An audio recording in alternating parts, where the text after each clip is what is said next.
Swordmeister of Rome. Chapter 201, Escape. Xian noticed the way he had to move to safety had changed, from a straight line into a swirling twisty lane, and gritted his teeth. There was only one reason that his path would twist like this. It's here. Xian quickly followed the path shown to him. It required intense movements even for him to follow. That meant the danger approaching was extremely severe. As Xian dodged the space, something flew in and blew up the area. There was no sound and the destruction didn't cover a large area. It only made a hole big enough for a human to fall through. Xian felt a chill running through his spine. The attack destroyed the dimension and space around it by absorbing it. Yet he couldn't even feel the presence of the attacker. It's much worse than I imagined. It seemed that the attack wasn't even trying to kill him. It would make him lose his limbs at the very least, but he was sure that the attacker was trying to consume him alive. Xian quickly followed the path shown to him. If he did not train himself, it would have been impossible to follow the path that appeared for him. As he moved through, mysterious spherical objects flew in, creating holes where Xian had just passed through. As he escaped, he thought about who the attacker might be. Which is it? Dragona? Liona? He had not yet reached Krina's territory, so he thought it was either of those two. However, whoever it was dangerous. Xian then saw his path twisting again, but it now had become more relaxed to follow. Another one came. Xian sighed in relief as his speculation proved to be correct. If those two worked together to kill him, it would make the path simpler as it would probably be impossible to dodge. The path in front of him now was easier to follow. However, he couldn't just relax yet. It just gave him more room to speed up. Dragona gritted his teeth as he saw Liona cutting in to bother him. He had to agree that the male alpha was smarter than he thought. When Dragona noticed him, he immediately unleashed all his energy to draw Liona's attention. He was dodging well, but that wasn't enough for Dragona to miss. He even loved it because that meant the target was worth it. Dragona was going to capture him soon at that point. But now, Liona was shooting blue rays to destroy his attacks and aiming for his target at the same time. This was now a fight for his pride. Eating that target was only part of the process as his final goal was to consume the other two Harijans. Good, we'll end it all today. 3 of us is too much. Let's see who's the strongest. Dragona then began shooting at the target and Liona at the same time. Damn it! It's not getting any better. Xian cursed as the path became harder to follow again. The attacks that made holes in his path had lessened, but another attack was added in so it did not change anything. The new attack did not make holes, but those blue rays were more powerful. It seemed that Liona wasn't even trying to consume Xian, he was just trying to actually kill him. Ugh! Xian took one of the attacks as he tried to dodge, and it felt like his body was being crushed. But he could not fall yet. Fortunately, his training gave him the endurance against such pain so he barely managed to keep up his speed. It also helped that the attacks were getting weaker for some unknown reason. And I'm still getting stronger. The threat of death made Xian's trait from the Looker's work on him to give him more power. But it wasn't enough to make him powerful enough to dodge it easily. He then noticed that his path had started twisting at intense degrees and moaned. The third one is here. The path sharply turned to the left, implying that a powerful being was approaching from the right. It was probably Krina. Xian dodged the attacks and turned the left to run. What a chance, hey? What do we have here? Krina was surprised when she felt the presence that she had closely missed a few years ago had reappeared. She was also happy that he had become much more powerful. Her intention back then was to keep him as a pet so he could become stronger until she consumed him, but now he was strong enough for her to consume. The problem, however, was that Liona and Dragona were following closely behind. They were attacking each other while simultaneously attacking the target, but it seemed they were getting irritated at each other and had started attacking each other more. She was sure that they would lose the target soon. Krina ran at full speed toward the target. She intended to consume him while those two fools fought with each other. However, as she turned, the attacks instantly were redirected towards her. It seemed that she expected this, as she swung her front foot to shoot out an energy wave to intercept the attack. "Why, you fools! We should get the target first before fighting each other!" Krina shouted as she reflected the attacks. But she had no intention to share her food and tried to follow the target. However, the attacks began turning toward her as she tried to follow the target, so she turned back to Liana and Dragona and began retaliating. "Enough! Let's see who's the one now." Xian was almost at the Ross territory, and if he made it there, it would be too late. She still had time to chase after it, but the other two were not going to let that happen. She then gave up chasing after the target and charged at Dragona and Liana. "Whew!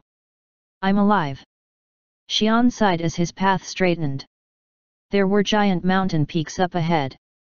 The mountain gave off a strange feeling that made him sure that it was the mountain of extreme. The three Harijans were fighting behind him, but he was sure that the fight would not extend outside the great forest. His problem now was that he wanted to head back home even at this moment, but he could see no chance that he could make it through those three. The sky was falling and the ground was being torn apart. "I will never be able to return that way." Xian then jumped into the mountain. Chapter 202, Mountain of Extreme. NNG. Xian moaned as the mysterious energy pressed down on him as he entered the mountain. He had known about it beforehand, but it was more than he imagined. The energy wasn't enough to kill him, but it still worked against him even though he was an alpha. He felt his body constantly changing and felt his power waning. He understood how the Lukras had managed to survive against the Drakuns and Harijans. If they had ways to keep themselves at their full power on the mountain, it would surely have given them the upper hand. Even now, Xian's power had waned. He knew that his power would be lessened as he got closer to the peak, so it was obvious that the Drakuns and Harijans would not approach. However, it also meant that the Lukras could not leave this place. What should I do now? The best choice was to secretly pass through this place and find Lei Jiop to send him back to Araxian and train there. The monsters would think that Xian had escaped into this mountain, so they would not search for him in Araxian. However, the problem was that these Lukras would not let him pass. "I'll see how it goes." Powerful energies were descending from the peak. It seemed that they were coming down because of the clash between the seven-horned Harijans. Xian had to give up on solving it by force, as he felt their energy. The three of them were as strong as Dragona or just slightly less. There was no chance for Xian to defeat them. "We are allies, what will they do?" Xian waited for them. When they arrived, one of them who was in grand-looking clothing sent a telepathic message directly into Xian's mind. "You look exactly like what we saw in Lei Jiop's memory. Good to see you. You are a very brave man. It was good that we trusted you humans and your Broxian ancestry." Xian narrowed his eyes as he couldn't understand what the Lukra was saying. "You bravely sought to break through those monsters that even we find hard to fight against without resorting to the easier route. It is certain that you have the blood of Broxian and ours. What do you mean by easier route?" Xian asked aloud in confusion, and the Lukras also became confused. One of them then placed his hand on Xian's head. "Please tell us again. We could not understand your language." "Oh, I see." It seemed that they did not speak at all, as they all communicated using telepathic messages. Xian then thought up his words again. The Lukra was surprised. The Lukra was confused. Lei Jiop confirmed that he would deliver the message to you. We assumed you were here because you received the message. We assumed that you would come by that teleportation thing. It's not good to take an easy route, but we thought you should enjoy the luxury since you have a lot of fights waiting for you. And here you are, coming straight through the danger. We were worried when we heard about you from Lei Jiop, but he must have been mistaken. You are definitely a warrior." Xian could not even think about what had gone wrong. Lei Jiop. Kukutaran, Dragona, Liona, Krana, Lukra, Ugh. Xian then realized the duties and quickly asked. Wait. Tell me about my duties. I did not meet Lei Jaop. The lookers were surprised. Hey? No, I mean. It seemed that the lookers were dumbfounded by Xian's foolish action. It doesn't matter anymore. What's important is that you are here. You have proven that you can survive through them. Let's move in. Those monsters are almost done. The destruction was now slowing down. It didn't seem that they were going to fight until one of them died, so they looked like they were going to back away. Or it was maybe because they had become wary of the lookers watching them. The peak had enormous pressure compared to the foot of the mountain.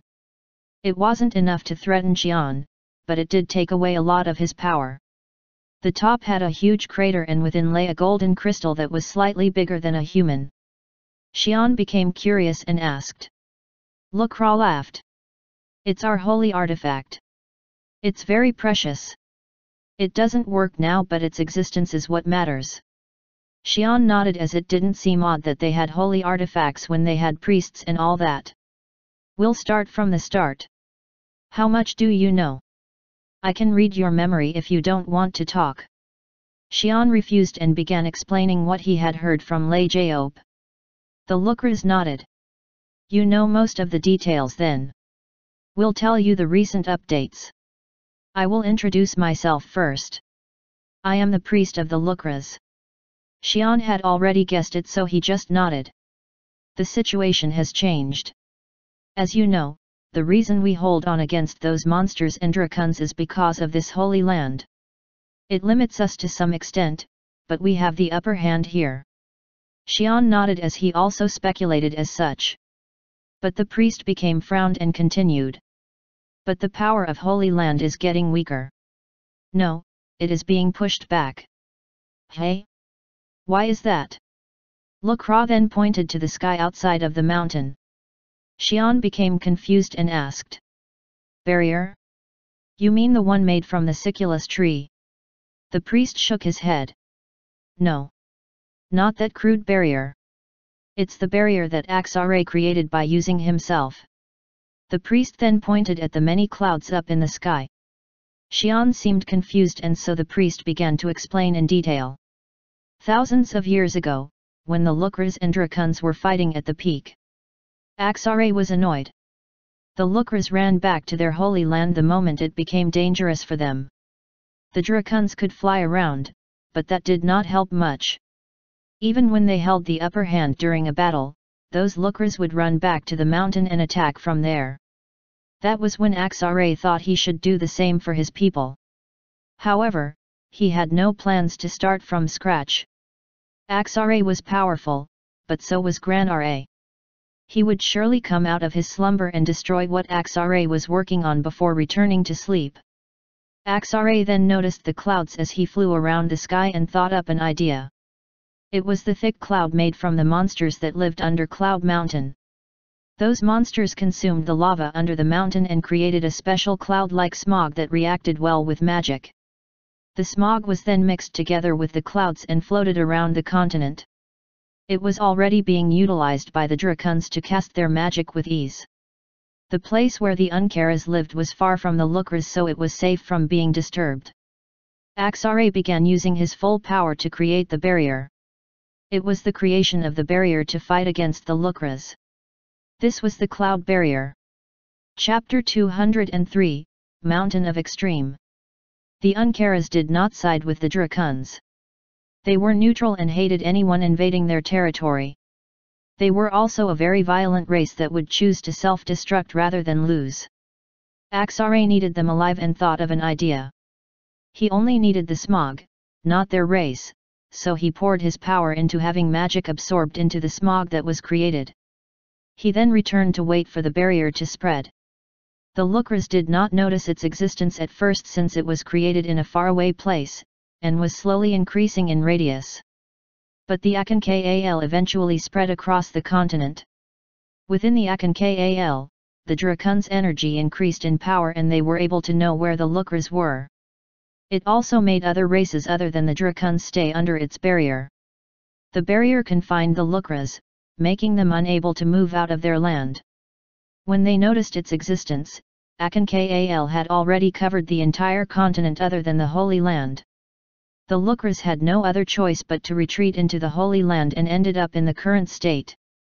Even when Axare died along with Broxian and Gran Ra, Akan-Kal did not disappear. However, it was almost time. Akan-Kal was now pushing away the power of the Holy Land. The priest pointed to the sky. As Xian turned to the sky, the cloud within the mountain and outside seemed different. The top of the mountain also had clouds, but they were clearer and transparent. It was probably because the cloud before the barrier covered it. The clouds outside of the mountain were normal clouds that Xian had seen for days in Xian. He never thought of it as strange, but he was able to tell the difference now. So we weren't allowed to fly from the beginning. Xian realized how powerful Axare or Gran Ra were. Destroying the continent while fighting, or covering the entire continent with their own magic was not something Xian could have imagined. Sickening. He realized why the Lukras were so afraid of Axare coming back. He also could guess what they were going to ask him to do. The priest nodded. Yes. To be specific, we want you to kill the Uncaras who created the smog. If we wipe them out, it will give us more time. Our holy land will stop being eaten and it will also thin out the barrier. Then, we might have a better chance. Xian then asked, unconvinced. If that's the case, wouldn't those Uncaras be under heavy guard? Isn't that barrier really important to the Dracons? The priest shook his head. The only race powerful enough to kill the Uncaras is us, so the Dracons will not divide their forces to defend the Uncaras. It's not needed because we are not able to walk out of the Holy Land without them knowing. Xian then remembered what Lei Jiop said to him. That's why he couldn't return with the Lukras blood. It seemed that Xian did not have any Lukra blood as he was not caught by the Dracons when he walked around. He probably only had the traits. Xian then concluded. So you want me to sneak in and kill them? But am I powerful enough to kill those Uncaras? I'm not sure how strong I am. The Lukras told him that they wanted to check up on him. It meant that he needed to be strong enough to do the job. The priest, however, looked away. How would we know? We never knew such a race existed until we read the Dracon's memory. Even the Draken we captured had never seen them. They never come out of the ground. We just thought you might need a bit of strength as the Dracons might have done something. Do not forget. This is not a matter of if you can. It must be done. If the Holy Land's power weakens enough, they will begin attacking. Xian grabbed his head as he felt a headache coming on. Can't we just destroy the magic left by Axare? We don't need to fight then. The priest laughed. Are you so sure? Then why not go out and kill all those seven-horned Harijans and wipe out the Dracons? If you can destroy the magic of Axare, that should be easy. If you want to know how much power was put in when Axare made the barrier, I'll show you. The Draken I read the memory from saw it. Damn it. Xian realized there was no way to avoid it. Xian pondered for a while. He knew the location. It was probably the mysterious mountain that he and Duke Lorval fought on. The place was filled with mysterious fog and he now realized that was probably the smog made from those Uncaras. The area that he destroyed was quite large, but it was nothing compared to the size of the island. Maybe I should have just destroyed the whole place while I was there. Xian thought about it but shook his head. If he did, he would have probably been caught by the Dracons and killed. Thus, he was able to pinpoint two important things. The first was to see how strong the Uncaras were. The second was to find a way to run to safety after dealing with them. If he were to be caught by angry Dracons after destroying the barrier, that would be the end of his life. The Lukras said that they would draw away the Dracons' attention, but he wanted to play it safe. I will see if there are any possible routes to run, and check them out. If I can deal with them, then great. If I can't, then I will hide and train. He did not dare fight when he knew he would not win. He needed to check how strong the Uncaras were first. He also had to decide how to escape. He needed teleportation magic and he knew where to go. I should look for Conrad or Lei Jiop first. Where would they be? It quickly became obvious to Xian. He probably got someone to send the message and it was done by the teleportation magic. Lei Jiop said the magic to teleport across the continent required power of the core, so Xian decided to check on the repaired cores of Siculus first. I should keep training along the way. Xian then went to inform the Lookras that he would leave soon. Lei Jiop coughed and Conrad turned towards him. Lei Jiop shook his hands. It's nothing. I just feel something very bad. Why is that? Conrad became confused but returned to his job on fixing the cores. Lei Jiop then found something on him was flashing. It was the communication artifact. He took it out and answered. It was Liviath, telling him that he returned. You're back. Yet. I checked Amaran and the other places but there was no use. I just brought the few things that you mentioned. Lei Jiop then nodded. He then found something strange. But, where's Mr. Xian? Liviath turned away. And then? If the artifact and the message were delivered, then there was no problem. But I felt a terrible energy was unleashed. Not something you would think that would come from a human. Lei Jiop became grim. There was only one person who Liviath would consider that way. It must be Mr. Xian. North. Yet. Toward the great forest. Lei Jiop quickly guessed what had happened. It seemed Xian had run from something as things had gone wrong. There were only 3 things that would make Xian run in that continent, and it seemed that he had run into the Lucross land as he might consider it to be the safest. I can't believe he's that unlucky. I even had an easier way, let's hope that he didn't die. Lei Jiop shook his head. Chapter 204, Uncara. The Lookras nodded and told him the location of the closest Siculus. Xian then left the mountain and began running toward that Siculus as he trained. As he reached his limit, he stopped to cool himself down and looked at the Siculus far away. It seemed the core had been repaired as the tree was full of green leaves. I never came to this area before, I should ask around. The only Duke left was probably Conrad and he wasn't the type to stay in hiding so he thought it should be easy to find out. But it would be nice if my skill told me where to go to. If he had the power of like Veronica, it would have been really easy to look for them. However, the path that Xian saw only worked on fights so he sighed and continued on his way. Xian wondered how he should introduce himself as he walked up to the Siculus. It might seem weird if he just showed up and asked for Conrad's location. Luckily, it was not needed as Count Garayan of the Siculus greeted him. Hello. I am Xian. Do you? Oh, you're here. I heard the message. Hey. Xian became confused as the Count laughed. I was told through the twins that if a man named Xian comes, he should be guided to the Siculus Lorval.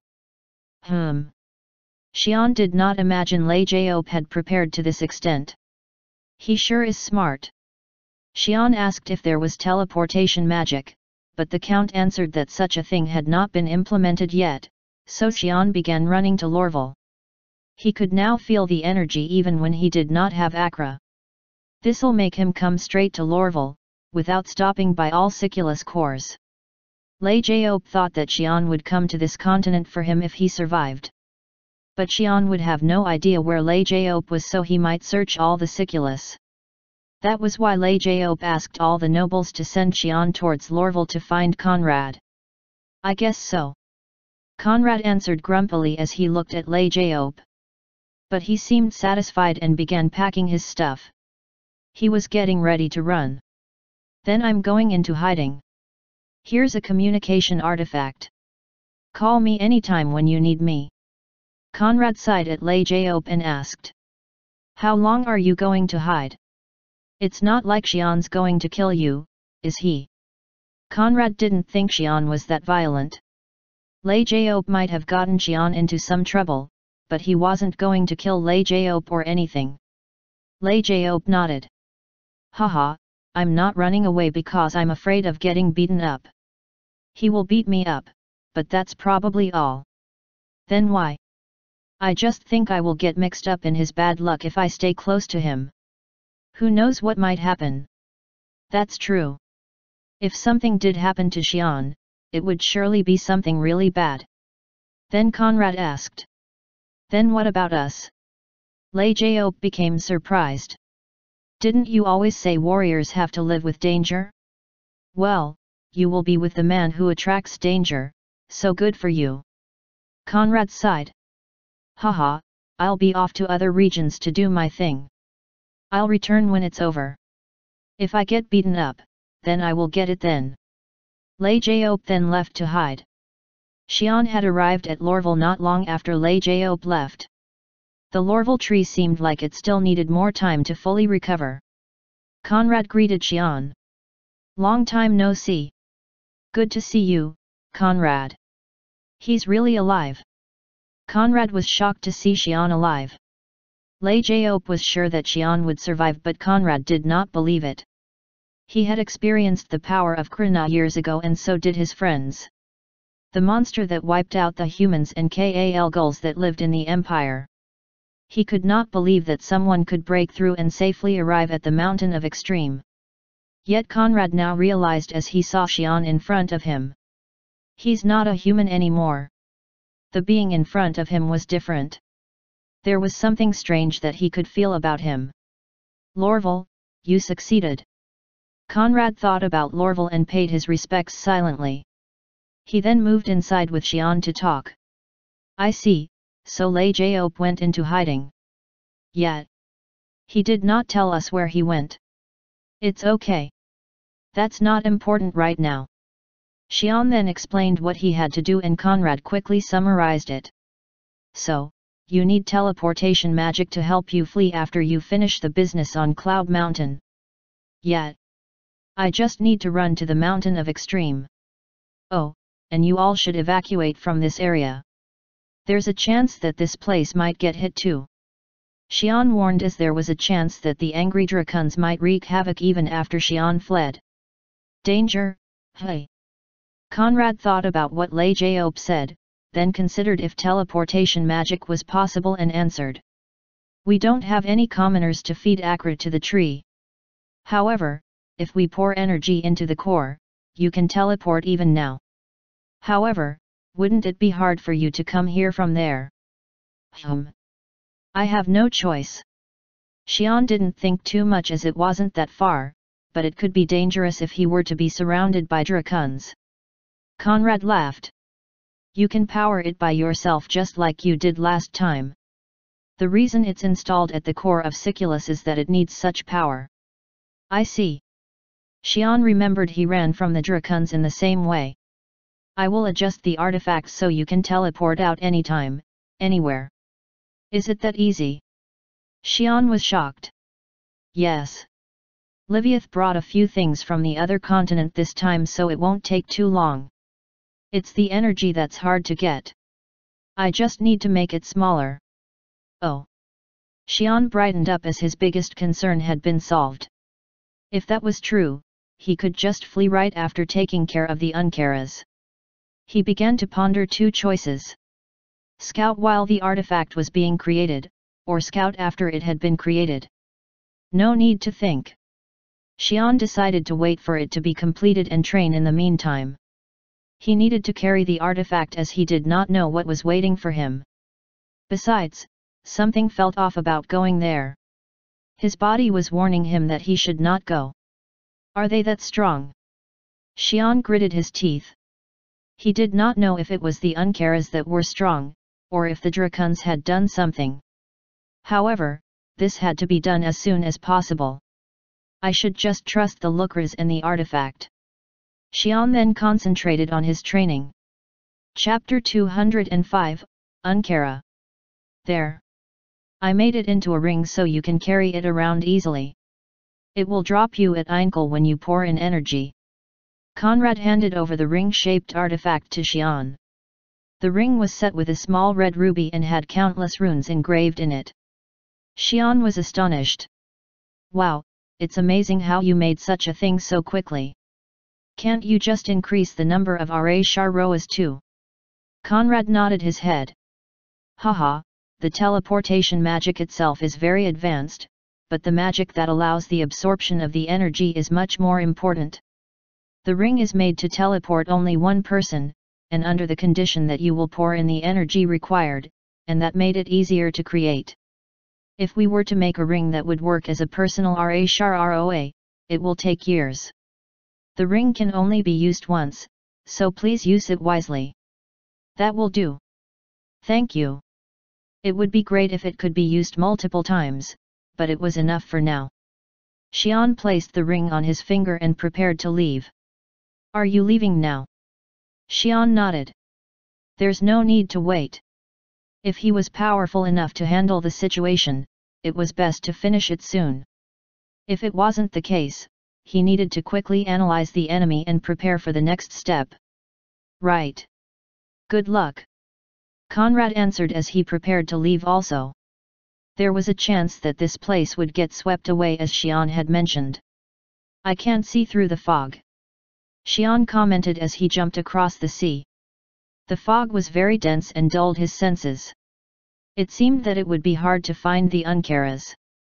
If they hid underground while sending up the smog, it would be difficult to locate them. Xian thought about blowing up the entire place, but there was a chance that the Dracons would come straight for him. If they like to hide, it would be great if they are weak. That would make things much safer. However, his instincts were still telling him that he should not go further. If I only had more time, he would become strong enough to fight head-on with the Dracons or Harijans. But the barrier was weakening, there was no time for him to level. Xian found the traces of the damage he had wrought in the fight against Lorval. Thousands of peaks were still puffing out smog. He noticed then that not all were the same.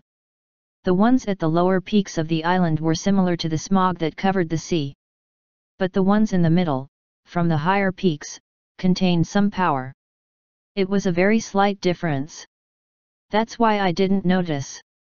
The difference was so minute that if he did not know about the Akankal, he would not have noticed the difference. It seemed Axare had worked hard on it. Xian then decided to check the higher peaks and jumped up. Xian had decided on the outer peaks first as it had the highest chance that he would encounter something there. It was not wise to encounter something to fight when he just got here. He then noticed the giants from before, they were now roaming around aimlessly on the island. Where are they coming out from? Xian avoided them and moved in.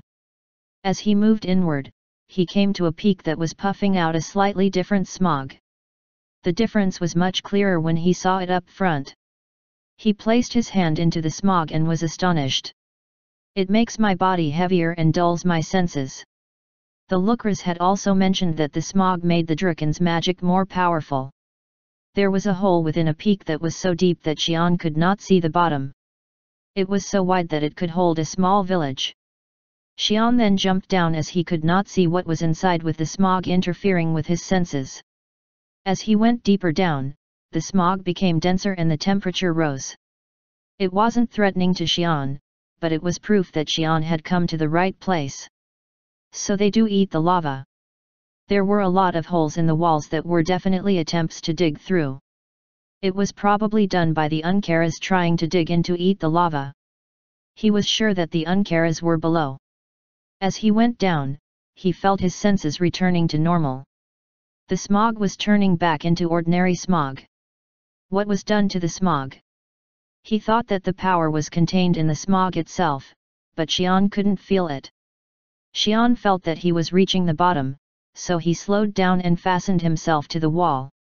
He was prepared for any kind of defense mechanisms that the Dracons might have set in place, but nothing happened. It's safe for now. I guess no one will dare come this deep down. Xian examined an Uncara nearby.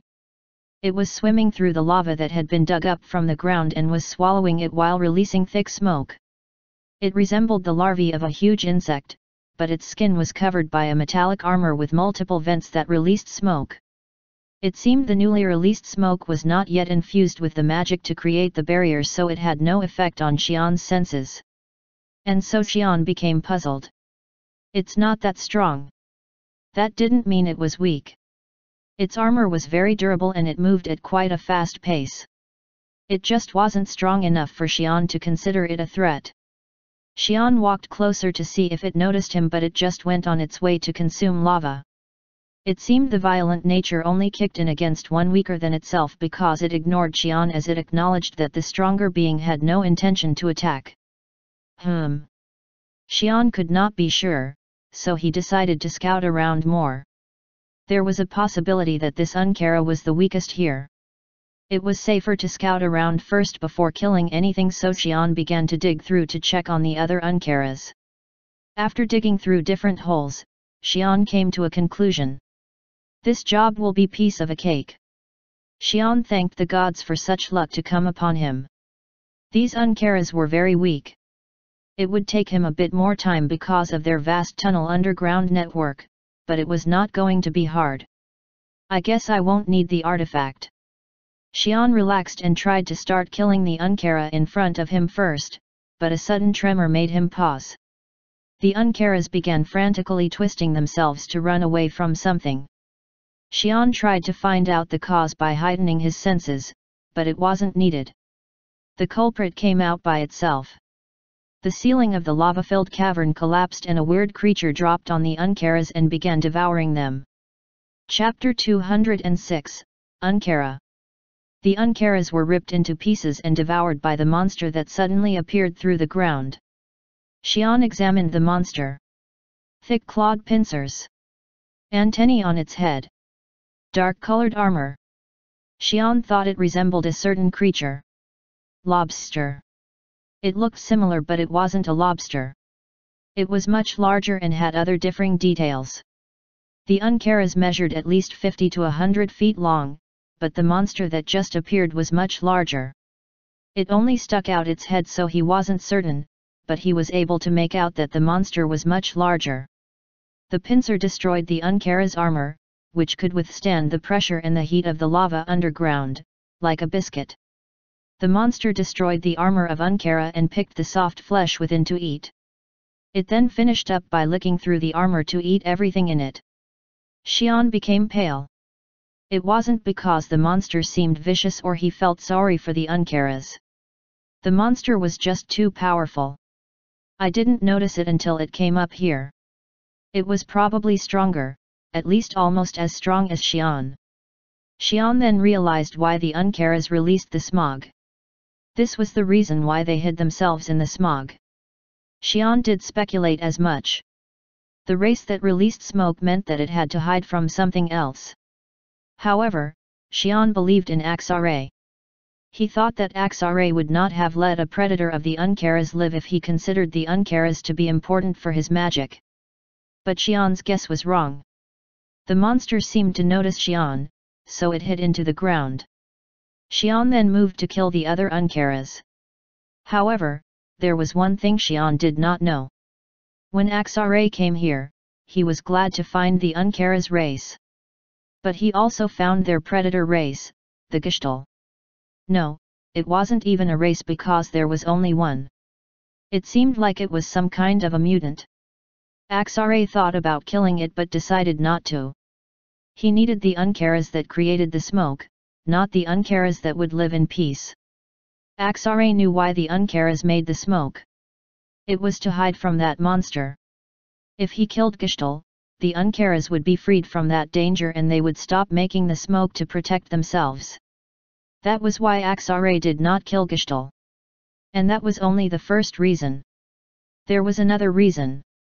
The Gishtal had evolved to see through the smoke and devour the Ankaras. Its sense to find the Ankaras within the smoke was nothing compared to its strength, but its sense within the network of caves was incredible. It was on a larger scale than any similar powered alpha. If Gishtal wanted, it could have wiped out the Ankaras in hours. But he needed a constant supply of food, so it did not do that. He kept the numbers of Ankara constant by consuming the others. Gestalt hated other creatures besides the Ankaras invading its territory. It considered the entire cave network as his food pen. This monster was why Axare did not bring the other Drakuns here when he needed to work on the Ankaras. Axare thought that Gestalt would work well as a guardian for these Ankaras. He did not have any extra Drakuns to send to protect them when they were busy fighting the Lukras. Xian thought that he had not been detected by Gestalt, but it already knew as soon as Xian entered the cave. There were only two reasons why Gestalt didn't attack Xian.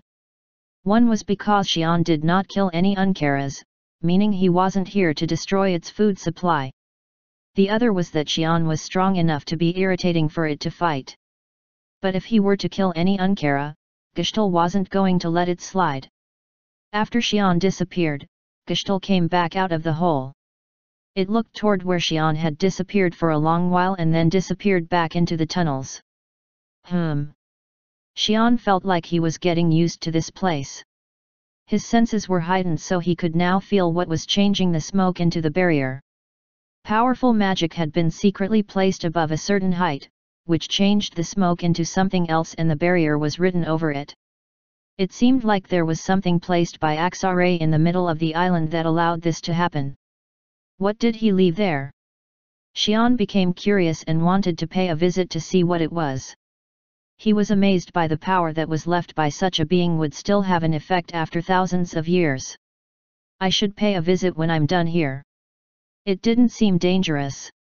He would have to run if something unexpected happened, but it seemed that the monster didn't care about him and it didn't seem dangerous to kill the Ankaras. Xian then moved to a place where he sensed the Ankaras. That monster isn't around. Xian checked around carefully as a fight against such a monster might mean death. He sighed in relief after not seeing that monster anywhere. I guess he won't hunt down all of them. Xian guessed that there were about hundreds to thousands of Ankaras. It was a lot, but if that monster kept on hunting them, they would have been wiped out a long time ago. The fact that there were Ankaras left meant it didn't hunt frequently. Xian speculated that the monster that just finished its meal would not be interested in the other Ankaras. Let's hope it's not interested. Xian carefully approached an Ankara and placed his hand on its head. Goodbye. Xian quickly decapitated the Ankara. Ankaras could survive even with their heads cut off, so its head wailed while its body twisted to attack Xian. However, Xian just looked upon it without doing anything. The body thrashed around and destroyed a bit of the ground and began sinking into the lava. Xian looked at it sympathetically and shook his head. It's a must. As he headed for another Ankara, his face became grim. Something was charging towards Xian at an enormous speed. He knew right away what it was. It was that lobster-like monster. Xian started pouring energy into his ring. The problem wasn't the monster. If he were to fight the monster here, he would need to unleash his full power and the Drakuns would notice him, which would draw them here instantly. Xian was then swallowed by the bright light. It worked. He was worried that the ring would not work as intended, but it was working. Xian felt his body being teleported and sighed in relief. What should I do now? Xian thought about what to next but realized in a second that he did not need to think about that. Why am I still here? Xian froze in shock as he reappeared about 10 steps away from where he had been and was struck by a giant pincer. Chapter 207, Ankara. Xian was sent back to the cave, got hit, and dropped into the sea of lava. Gestalt then quickly closed in to keep the upper hand in the fight. Ugh! Xian groaned as he tasted blood. The lava couldn't do anything to him, but the problem was the pincer. Damn it! He understood how strong the monster was when he took the hit. It was stronger than him, but not by a large margin. If he was prepared, he would not have been struck down. However, he was relieved when he thought the teleportation was a success and that distraction made him get struck down. Xian swallowed the blood and prepared for the next attack. I've got no choice. If Xian did not unleash his full power, it was obvious that he would die. He needed to kill the monster first and worry about it later. It would be best if he would escape, but the monster was too close. However, Xian did not give up yet. Yet, my life was never that lucky. I was wrong for trusting such a thing. It wasn't over. Xian didn't just walk into this dangerous place by relying only on a simple teleportation device. Xian gritted his teeth and took off the ring that lost its light and took out Broxian's spear.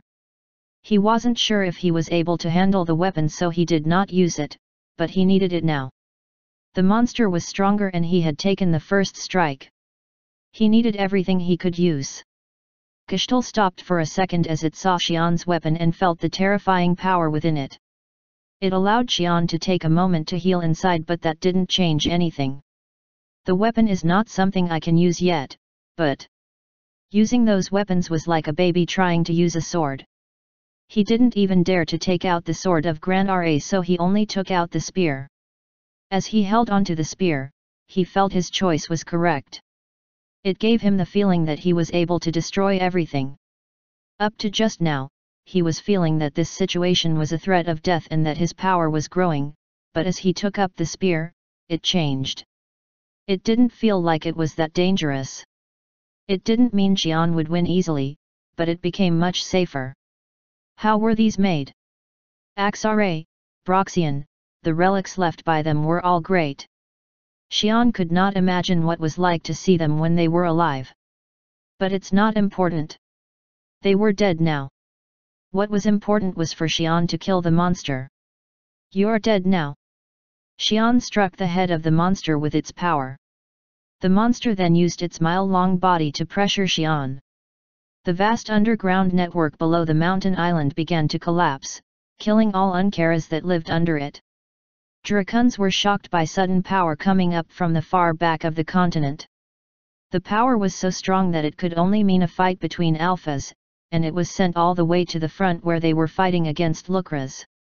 Isn't that the place where the new alpha was born? It must have run to the land of the beast. It seemed the power was coming from further back. The first Kun of the Draken became grim as he felt it. He wasn't sure why that alpha came back, but he could not let it be. The place where energy was coming from was an area that should not be destroyed. The Drakons did not know what was going on, but the energy coming from Cloud Mountain and the consequence of such power was obvious. Gather. We will watch these Lucras, so second and third Kuns should go directly to the Cloud Mountain. You must stop it from destroying the place. The power was so strong that any Drakons under the fourth will not work. Kachira hoped that he wasn't too late. He wasn't sure what was happening, but their barrier must not fail. It's amazing. Xian was astonished by the sheer power of the spear as he swung it. The choice Xian made to not use the spear when he was chased by Dragona wasn't wrong. If he took it out, it would have destroyed his balance and made him slower, resulting in him getting caught. Even now, Xian was barely swinging the spear. However, it was like the spear was trying even harder to avoid the attack. The spear swung through the air to strike and the monster tried to dodge as it tried to attack Xian. It couldn't dodge the attack fully and the spear made a scratch on its armor. It was a very small scratch that didn't seem serious. The scratch made by the spear left a silver liquid on the armor. However, the reason why it tried hard to dodge the attack was revealed. A terrible scream came about, but it wasn't from the monster. The source of the sound came from the surface that the spear touched. The silver liquid began to increase its size and began swallowing the armor of the monster. The silver liquid screamed as it absorbed the armor in delight. When it had absorbed enough, it turned into powder and flowed back into the spear. Xian then felt the spear's power had increased very slightly. So this was how this spear was made. It seemed that the monsters that Broxian hunted had strengthened his spear this way. The monster was now being destroyed by Xian's spear. It was already half dead. But Xian was in a hurry. He needed to flee soon, but that monster was still attacking Xian, so he couldn't back off yet. He needed to deal a final blow to escape from this place. If he held onto the spear, he could not move as quickly and he could not run away without the spear. Damn it, just die. The fight was soon over. Xian had won. He had killed the monster and survived. He had also killed all the Uncaras in the tunnels. He had learned how to use the spear and felt its power, but he couldn't laugh. He frowned as he looked up to the sky. Damn it, didn't they say they would draw away the Draken's attention? Maybe this was the result of their work. However, it was too late for him to escape. Xian gave up as he felt the powerful presences flying in. The spear alone wasn't enough to handle this. 7 strong presences were heading towards him. Suddenly, a clear path appeared in front of Xian and he brightened up. There was hope that this path would save him from dying. Xian followed the path without hesitation. Chapter 208, Remaining Power. Xian followed the path without hesitating, but he became confused as he followed it. Is it really this way? He never failed when he followed his path, but he started to question it.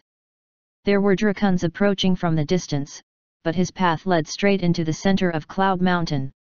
How can I survive if I go there? Xian could not understand, but he went for it anyway. It was too late to run outside and the teleportation magic was not working for some reason. The tunnels were being destroyed and lava churned everywhere.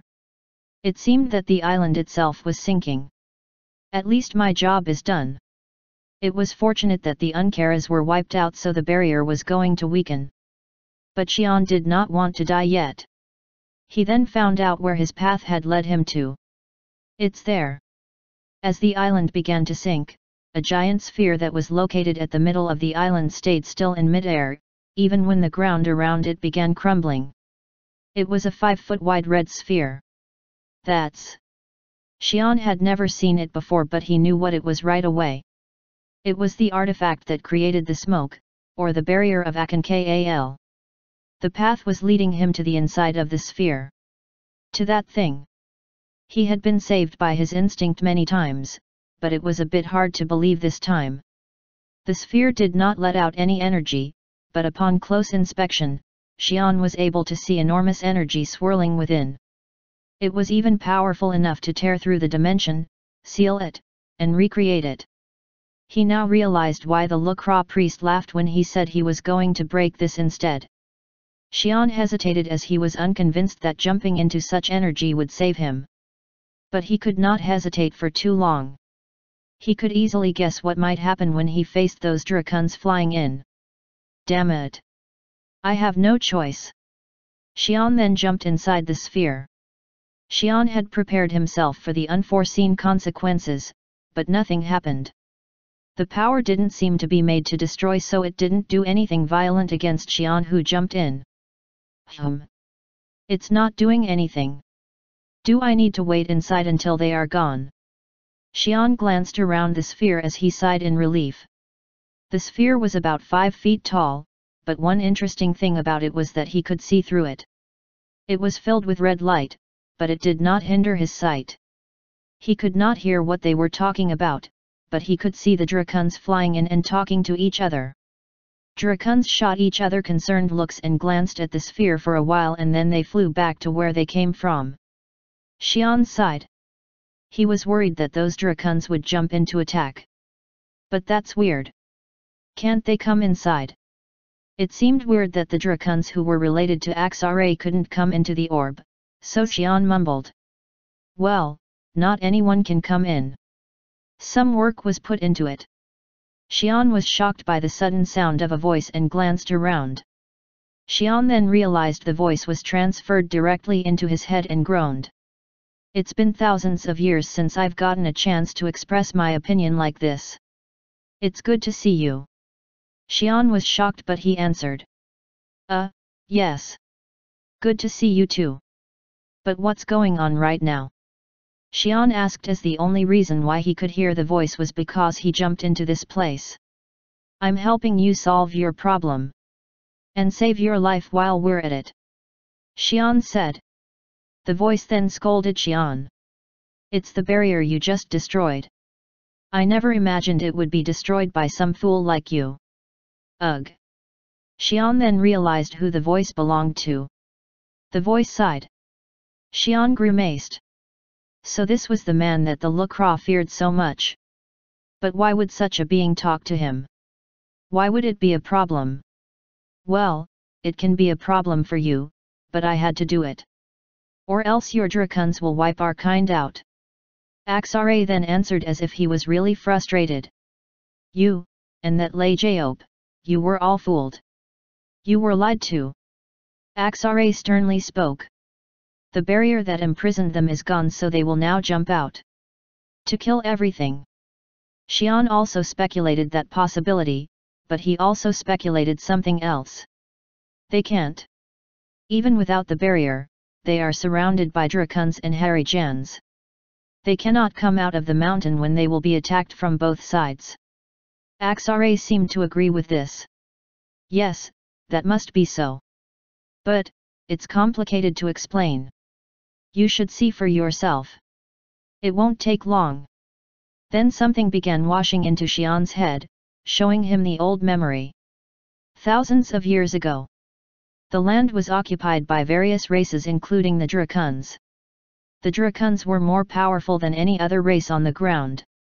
However, they lived above the sky, so they did not need to fight the other races, so they lived in peace. Axare, the leader of dragons, then found something dropping from the sky.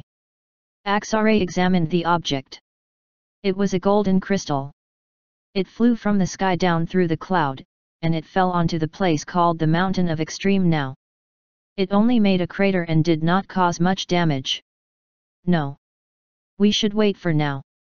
It seemed it wasn't naturally made as it was beautifully sculpted. Axare forbid his people to approach it and ordered them to watch it from distance. But Axare then realized he couldn't just watch it. As the golden crystal fell down, a strange force began to work around it.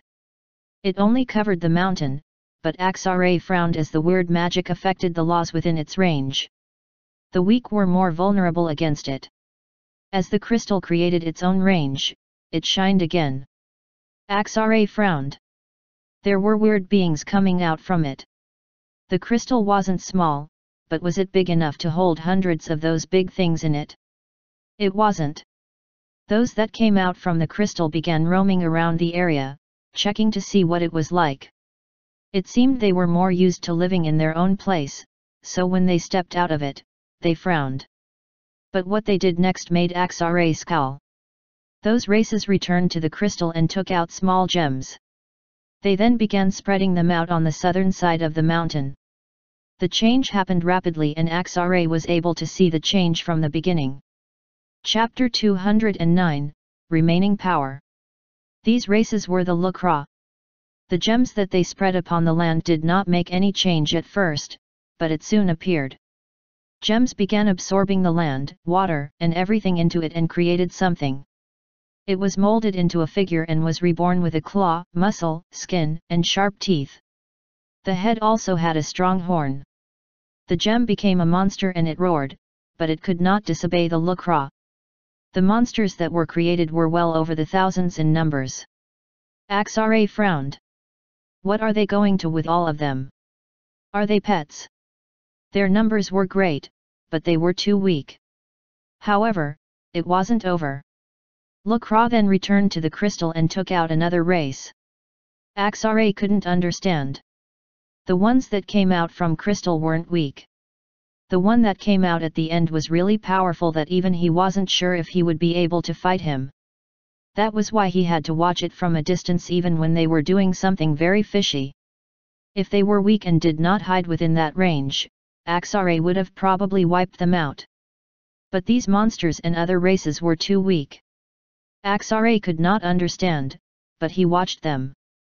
The Lukras did not leave their area, but the monsters and the other race from the crystal seemed different. The monkey-like race seemed very energetic and alive as they were sent out to the south of the mountain under the protection of the beasts from the gem. Axare then became confused. That was a possibility. These monsters were weak compared to the dragons, but they were powerful enough to kill races that lived at the far south. Its large number could easily clean out the races in the south and the monkeys replaced them. They reproduced very quickly and became the dominant race of that region. Axare then was able to realize the other fact. These one-horned monsters began consuming other races, or after living for years, they became stronger. They all started out with one horn, but the number of horns started increasing. Axare then realized why those Lukras carried those monkeys around. Lukras did not eat themselves. The race that they called was consumed by the race that they called. They were so weak that it did not allow those monsters to become strong, but they still had to eat to ease their hunger. Was food for those monsters to consume when they became hungry. The days went on as increased in number while consumed them when they were hungry. The monsters had now grown much larger in size now. But Axare did not leave them to be.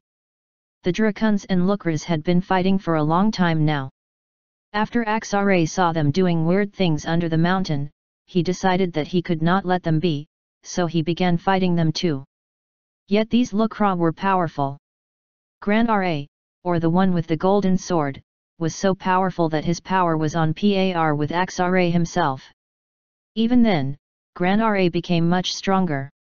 In contrast, Axare himself had the power of magic. The Lukras quickly retreated back to their area when they were about to lose, so they could not easily defeat them. Axare could see through their intentions. The Lukra were waiting for something and they were just postponing it to put an end to the fight. There were chances for them to have the upper hand, but they did not try to take the chances. Axare then knew what they were waiting for. That was the only reason. Most of those monsters were only at about 6 horns, so they weren't much help, but if they become 7-horned, and more of them appeared, it would destroy the balance. Axare then realized why these Lukras carried around those weird races. They were a very powerful race, but there wasn't a lot of them. If they lost people while fighting, there was no way for them to survive many fights. They also could not adapt well to the new place they come, so they needed a warrior race to use them instead. Axare made his choice. If they were left alone and those monsters grew in power, the balance would surely be destroyed. Axare then came to Cloud Mountain and created the barrier. This allowed the Drakuns and Lukra to maintain the balance until Broxian appeared later. The effect was mostly the same as what the Lukras had explained. But there was one more important effect that they disclosed to Xian. Most important effect of this barrier is to disrupt their control. The area where they raised and used to be their territory. But after the barrier, they were forced to be imprisoned within their ground. After their control was lifted, they were being attacked by, or Harijans as you call it. Xian became shocked at the origin of the land. His people and Harijans were the race let loose by the Lukras thousands of years ago. If this was true, then he had made a big problem indeed. Good. We will now go through a war. There have grown very powerful. Dragona, Krana, Liona, those 3 are enough to break the balance. At least it's fortunate that there's still some time for all barriers to be removed. Xian sighed. Axare then spoke to him again. Well, there's no way you would know the truth. You were just trying your best.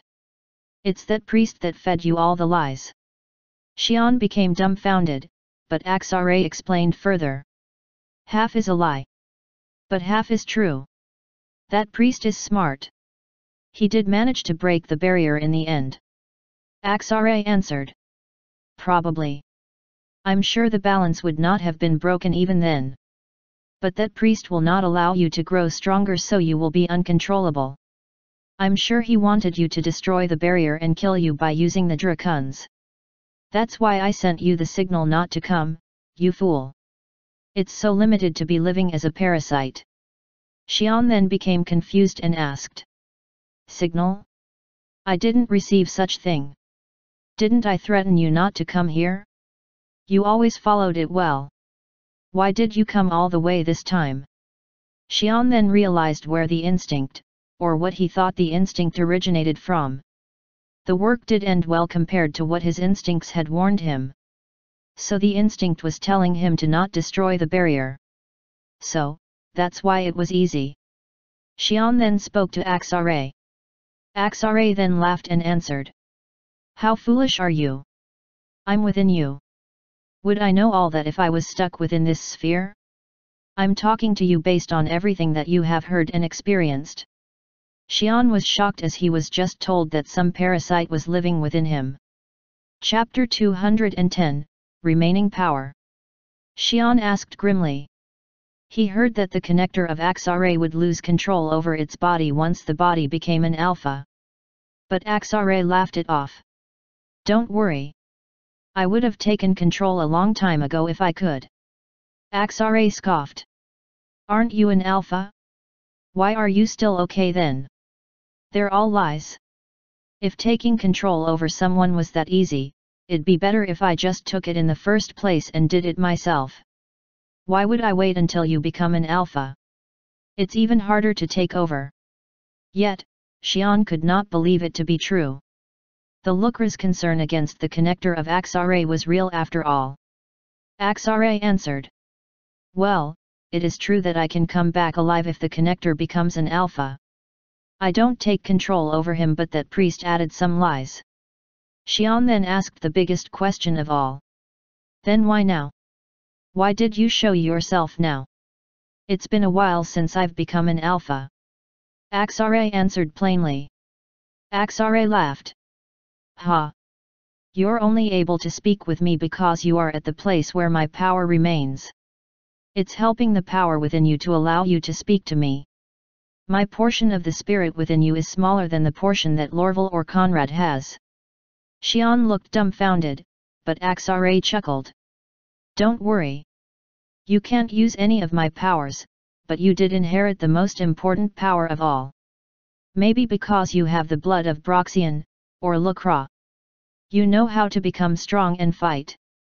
My spirit also came into the power that befits you. Then, Xian realized what his mysterious path was. The way to become strong. The way to victory. ALLA agreed. Yes, it was my most trusted power of all. Congratulations. Xian then realized how long ALLA's spirit had been with him. The path had been with him since the beginning. ALLA answered. Well, I was with your ancestors to be specific. Your family had been a carrier. Xian asked. If he had chosen the human race altogether, it would have been better. ALLA responded. Hey? I didn't send it specifically to you. My spirit was just sent over to you, the race when it exploded while I fought against those fools Granara and Broxian. It's not because you're special or anything. But I guess it did affect your family. If my spirit was handed over to the next generation, it would need to gather many human traits and characteristics together with the blood. That's why your family did not have many children, and if a child was born without the spirit, then any remaining trait it had been born with should have been taken away by the one with the spirit, killing it in the early stages. Yet it did make your family strong. It's more complicated, but I won't go to details. I told you. It's not your family that's special. It's you who's special. The reason your family was strong was not because of my spirit. It was because the transfer of the spirit to a newborn required the transfer of all the power and traits to one child. Xian nodded. The reason why he could see the path was because the Lukra's blood helped him withstand the spirit. Xian then found something weird. ALLA then became intrigued and asked. Hey? What is it? I'm so proud of you. It doesn't make sense. If that was true, my brother would have been dead or something. But he's well off. ALLA laughed. Who said it was you who took the powers? Your brother took all the power that had to go to you even without the spirit.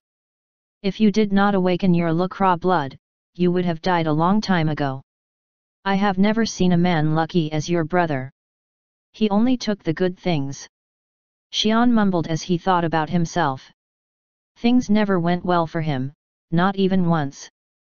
Then ALLA spoke. Oh, I'm sorry about that. I wanted you to become strong. It's a shame for a man like you to try to shy away from danger. That's a loss. Xian could not believe what he was hearing. No, I wanted you to become strong fast, but you didn't want that. So I had to push you in. The voice answered plainly. Nothing much. I just made the other connector put you into Apental, and made you feel that you must destroy that husk of Dragona. You could have run, but I didn't want you to. Think about it. Do you think it makes sense that you would know who to beat up naturally? Oh, and I made you feel that you should go to the place where Apental reopened. That was good work on my part. Oh, and I also made that Lorville kid to make you into an alpha. It wasn't much, but all those events almost got Xian killed. It looked like all those happenings weren't because of Xian's misfortune. He could have avoided them all, but Axare had dragged him in. Well, that Lei Job made many plans and failed, but I'm Axare. I don't fail. Hey, relax. You can't do anything to me because I'm inside you. Besides, I helped you a lot too. Wasn't it weird? That you felt it was dangerous to go over the Great North Wall.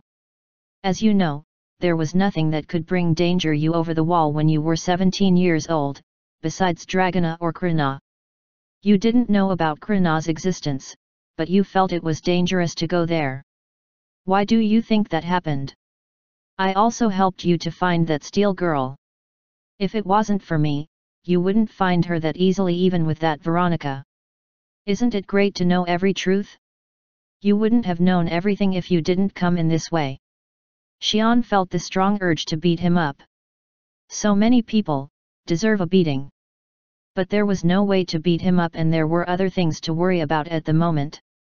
Even now, the barrier was probably getting rid of, and when it was done, the Lookers would control the Harijans such as Dragona to attack the Drakuns. Xian had become stronger, but he wasn't strong enough to fight against Dragona, Liana, and Krina all at once to keep the balance. Xian sighed. Axare answered. No. I did bring you here to save you, but I also did it to tell you how to solve this. Well, what do you think you need to do to deal with the fools? Just beat them up. Xian then became confused. That's not easy. Doesn't it take like 100 years for barriers to go off? No way. It will take about a month. That's when the Lookers will start coming out. So, I need to become strong enough to fight Dragona, Krina, and Liana in a month. Yes. And stop thinking you want to snap my neck off. It's your own neck. Xian then asked Axare just in case. Xian thought about Apental when he asked. If he could train within such place, 1 month in this world would be enough. Axare agreed. Oh. Then. A piece of cake if I was alive. But you can't. Axare scoffed. You should just focus on your sword skills. You have no talent in anything else. Just focus on what you know. I can't do that. There's about 4 that I want to beat up right now, but I can't even beat up 1. Does that 4 include me? Anyway, you won't get strong with such a cheat. The space isn't hard to make, but someone as strong as you will destroy the entire place or make it disconnected from this dimension. If that worked, I would have trained within myself. I've prepared the best for you.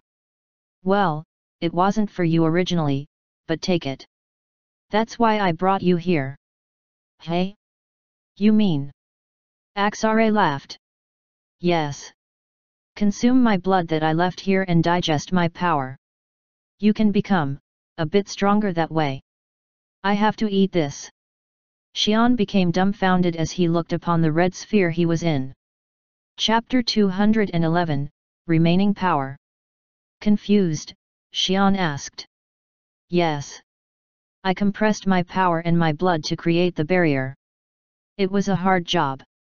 I had to make it work without me coming back to maintain it. It will help you for sure. Axare scoffed. Hey, do you know how big I was?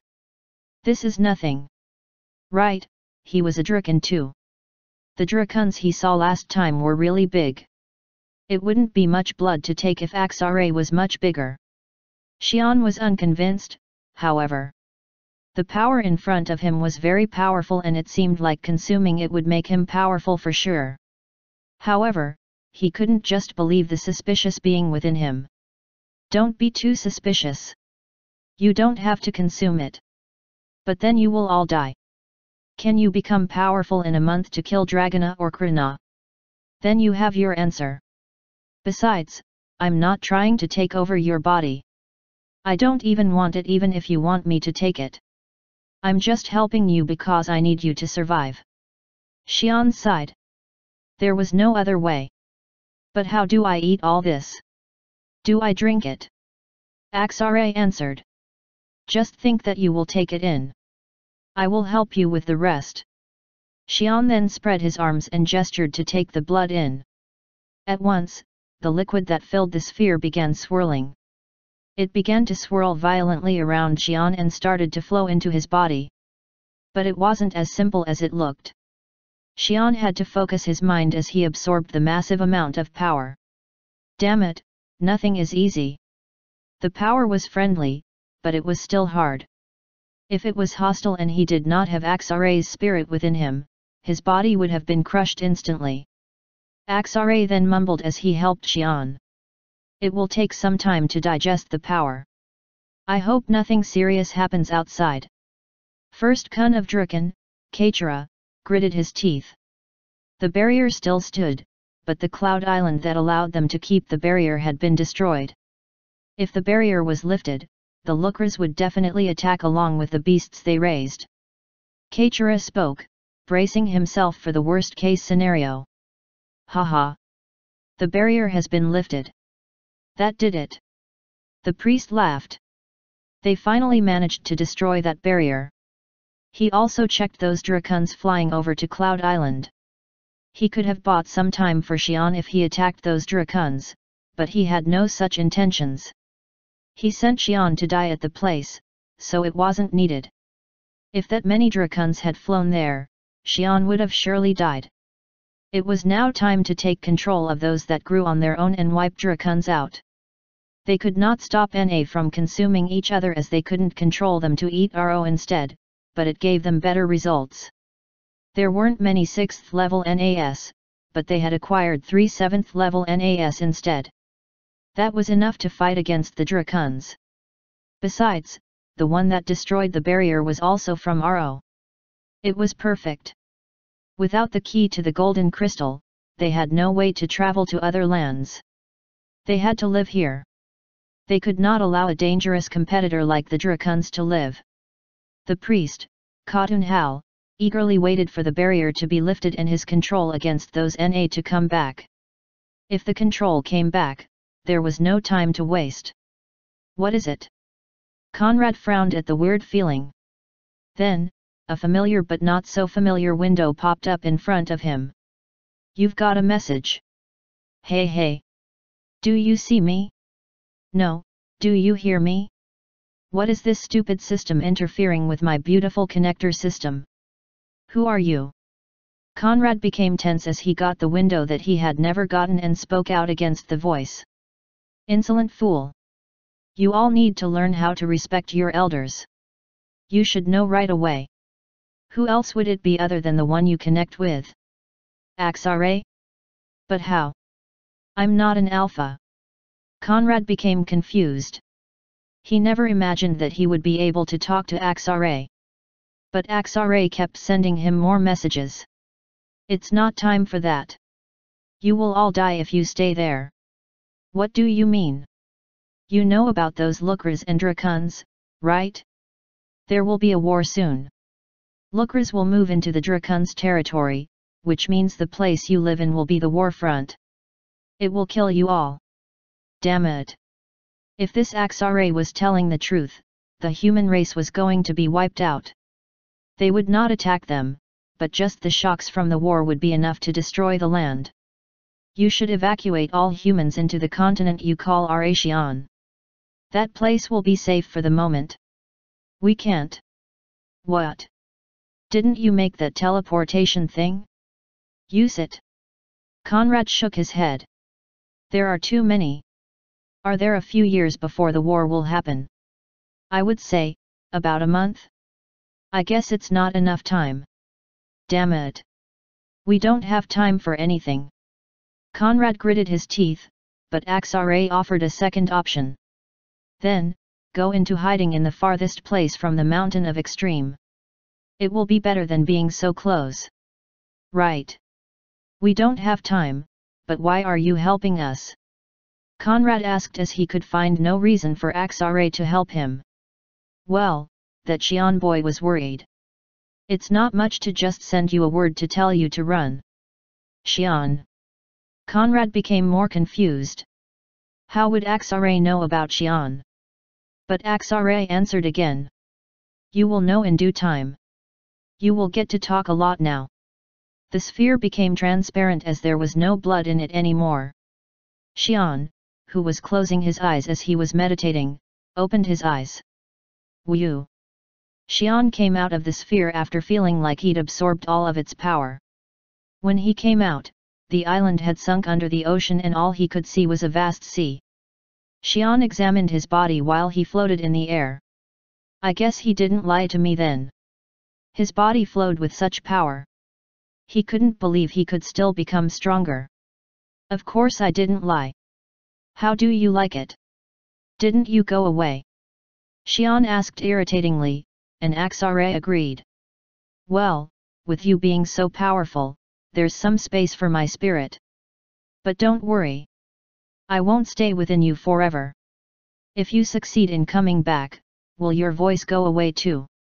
Xian asked as it seemed that Axare's goal was to come back to life. Yeah. So if you don't want to live with me forever, you should help me come back. Wu. Xian sighed, then stuck out his hand and shouted. Explosive fire. Nothing happened. Axare became dumbfounded and asked Xian. What are you doing? Was it a scam? Hey! Are you not the ruler of all magic, the Almighty, and all that? Haha, that's a name I haven't heard for years. Yes. I was. Then why can't I use your power when I consumed it? Xian anticipated using such magic if he consumed Axare's power. He remembered Lorville using such magic and figured it looked cool. Axare shouted from within. Hey! You fool, didn't I say you have no talent in anything else than the sword? Don't even dream about it. Either way, the one you tried to use is the calculated magic, not just some random power. You will never get to use it with your intellectual level. That's unfair, Xian mumbled. Axare responded. What's unfair is your talent. I'd never seen anyone become so strong at your age. Even Broxian wasn't close when he was your age. Xian then became embarrassed and changed the subject. So, did anything happen? How long has it been? Xian had been focusing on absorbing the power so he did not know what had been going on. Axare then began telling him what he found out through Conrad. Chapter 212, Battle. Axare told Xian a lot of things when he woke up. I can't use my power yet. My power requires my body so it can't be used with your body. But, it's better for you because your body has adapted to using the most important power of all. Now that I mention it, if you were able to use other powers, you would be much weaker now. It doesn't change the fact that you're useless though. I made other connectors find out about other things while you were asleep. Wait. How long was I asleep? Axare answered. That wasn't too long. Xian was worried that he had used years to absorb the energy. That would have ended the situation as no one would be able to fight against the Lukras or Harijans, but 2 weeks was fine. He had not become strong enough, but he still had time. Axare then spoke to him. That's not important. We are running out of time. Xian became confused and Axare asked again. Let me ask you. How strong have you become? I do not know everything about your state. You should know it best yourself. Xian then thought for a second and answered. I can probably handle Dragona. Axare became satisfied. Absorbing the great power didn't automatically make one powerful. It greatly relied on the individual's talent, but Xian was talented in that regard. So, you successfully absorbed my power. Good. We can move on with the plan then. You have a plan? Yes. We are weaker, so we need to make plans. You fool. You never planned for anything in your entire life? Right. I remember how Narisha or Lei Job had a hard time with you. Xian became embarrassed and spoke. I will do what I want. So, what's the plan? Yes. It's good that you woke up fast. And became much more powerful than I expected. I made Conrad research the barrier's range and the movement of those Harijans. We are at a disadvantage. The Lukra and Drakuns are equal in power, but if the Lukras regain control of Dragana, Liana, and Krana, the power balance will crumble. Right. And Lukras still have their holy land. They will run back to the place if they can't win. But they can't use the crystal since they have lost the key. Crystal. The one you saw at the top of the mountain. You have the key to it. Xian then knew what the key was. You're talking about Granare's sword. Correct. That's why I told you to not to use the sword since you ran from Dragana. Oh. If you took up the sword, those Lukras would have to either kill you or force you return it to them. But that would be a great loss. Rather than just being a key, that sword also serves other purposes. Xian nodded. He had never used the sword to its full potential. Broxian's silver spear that he used when he fought against that lobster was very powerful and the sword did not fall behind. That's fortunate. Anyway, the holy ground is a problem for later. That's something we'll take care of after we defeat them. What you need to do now is to kill those Harijans. It's good that you woke up now. We don't have much time, but we have enough. What do you mean? Axare explained. The barrier is still there and the Lukras aren't controlling the Harijans yet.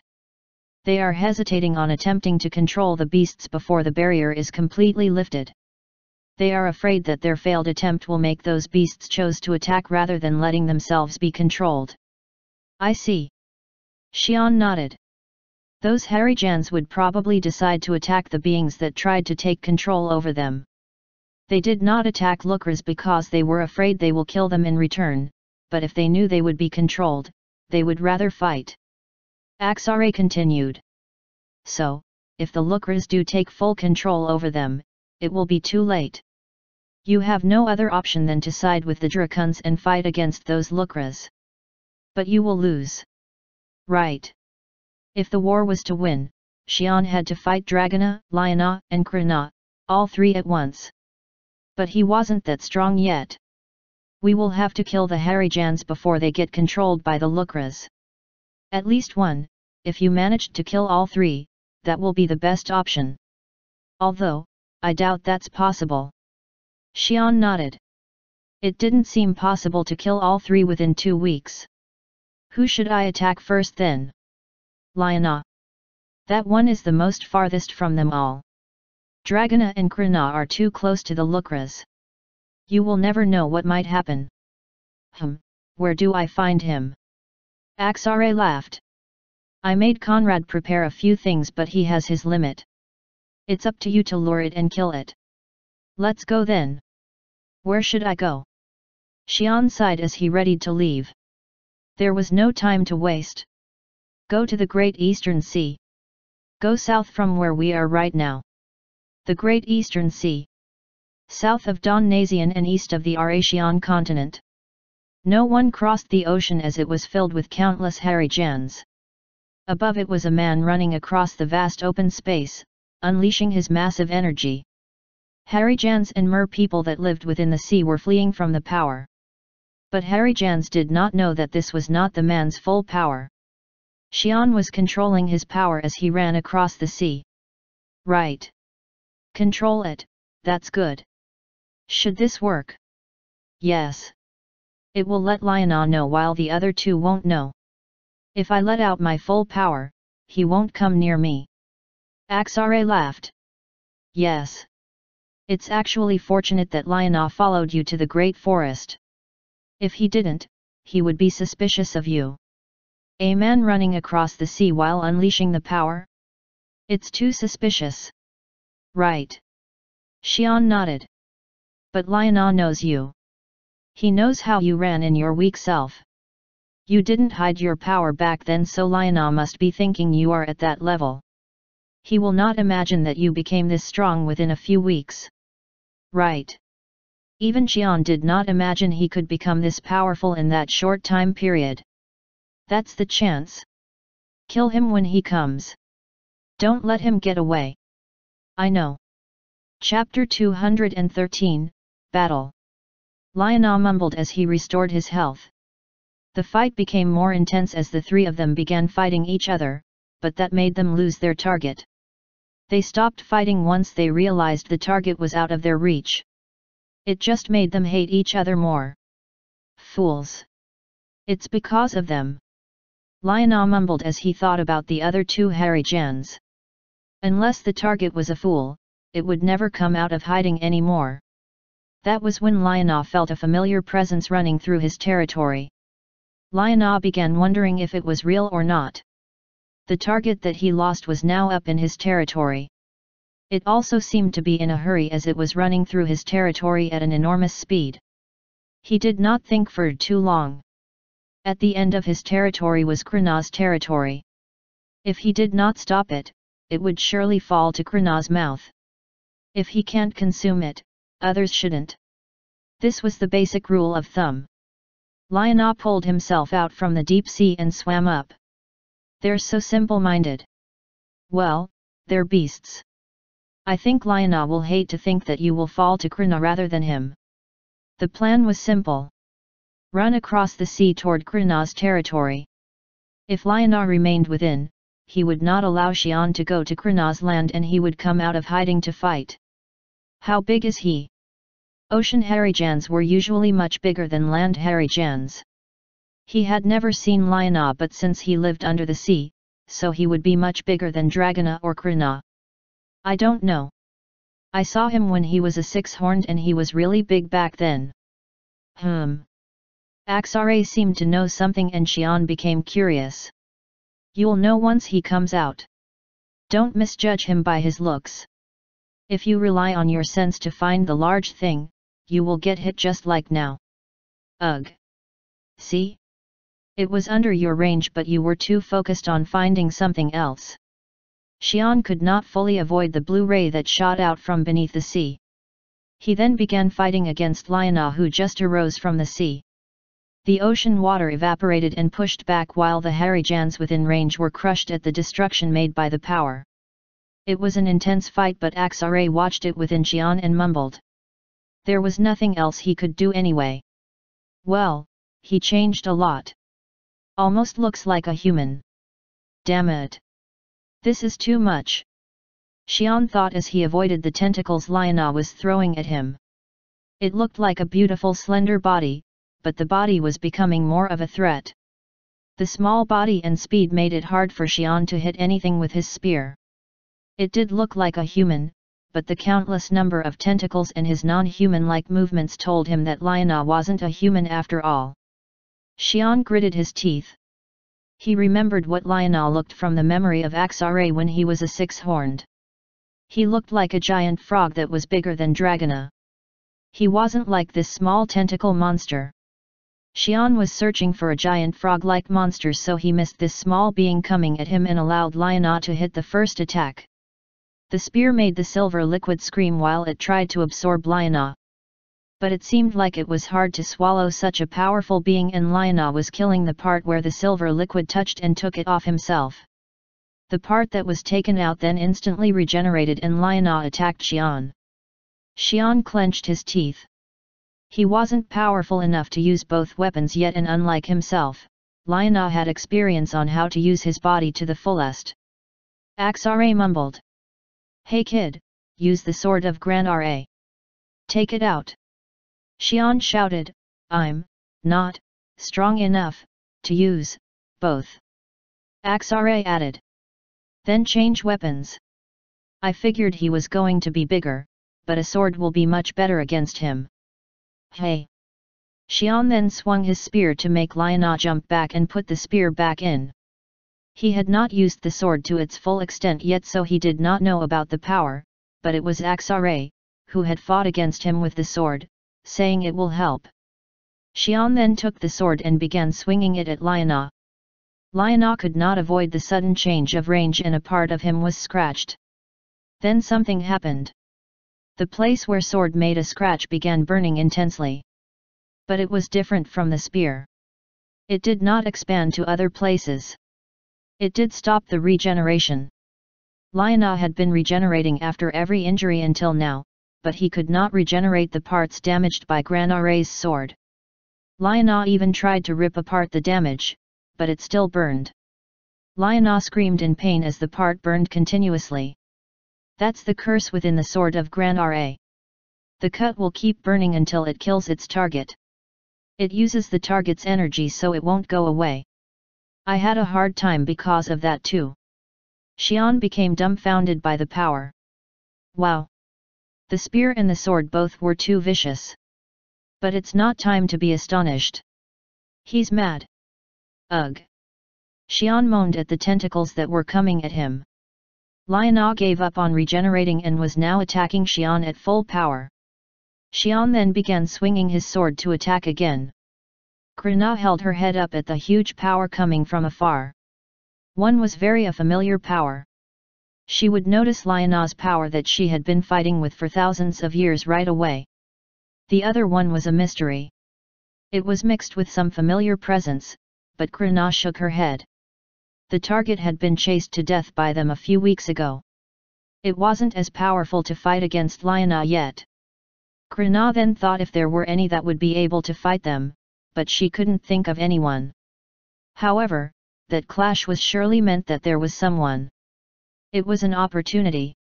It didn't matter who it was. What was important was that Liana's opponent was almost as powerful as Dragona. If that was true, whoever won would not be left in a bad state. She needed to take this chance. Dragona probably would have felt it by now too. She did not fight to the end because the three of them were equal, but she would not let it go this time. Besides, the target to consume was now 2 instead of 1. Chapter 214, Battle.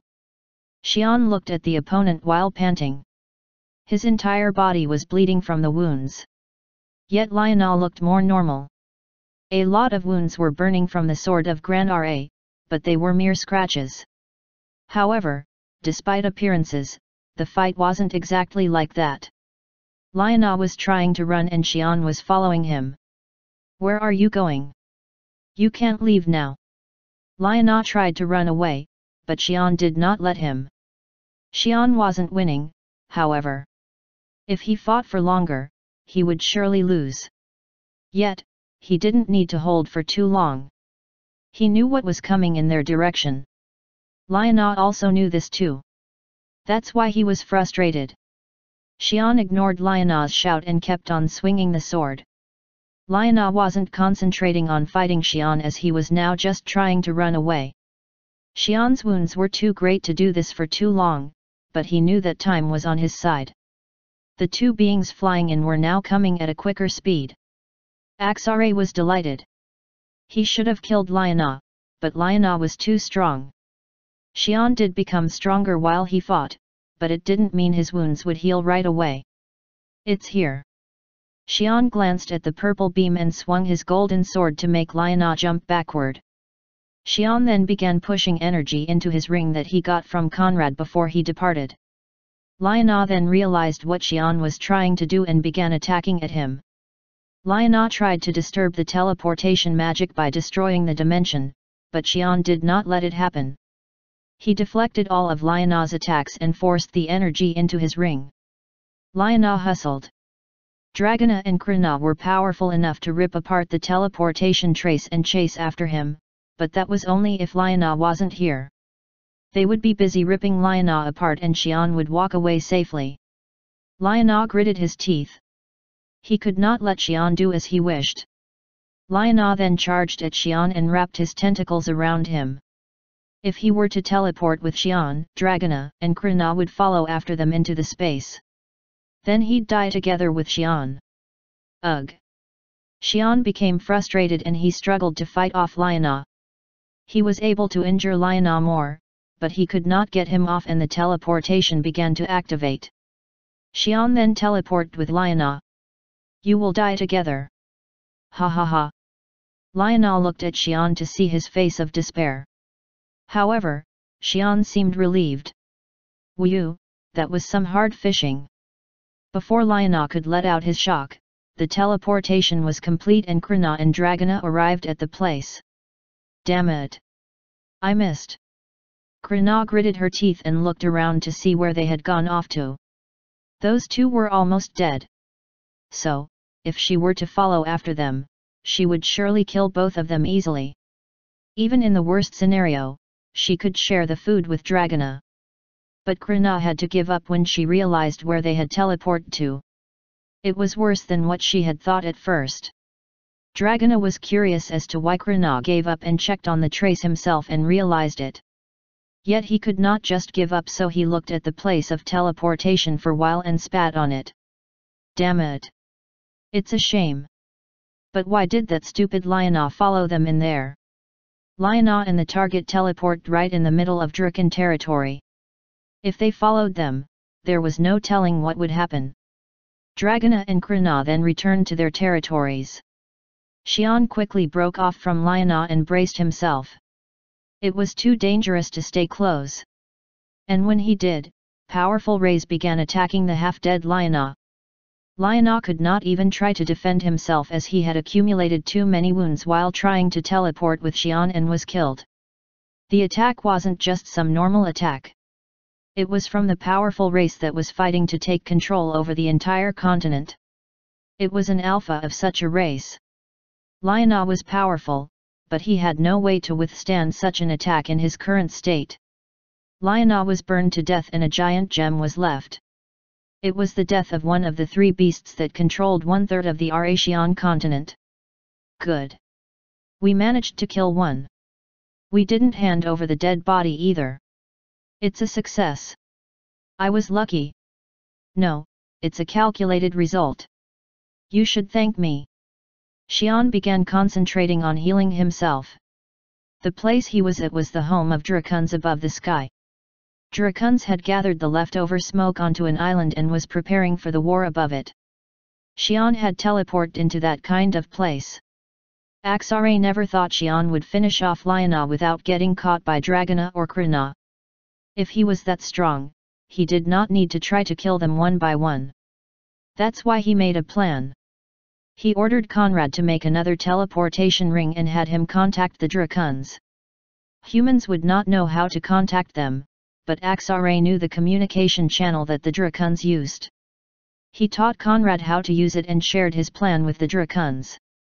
The Drakons would never reject Axare's words, nor would they reject any help in such a state. Xian did not like the idea of teleporting into the middle of the Drakons' territory, but he agreed in the end. If he died while killing Liana, the Drakons had no way to fight against Dragona and Krina. Xian then sighed in relief and one of the giant Drakons appeared in front of him. All Drakons usually were as large as 10 to 20 feet, but this one was much bigger. It seemed like it was about 50 feet tall. It was Xian's first time meeting him, but the first Kun, Kachara, had already heard a lot about Xian and the god within. Can't you talk by yourself? Xian was dumbfounded, so Axare spoke to him. Like this.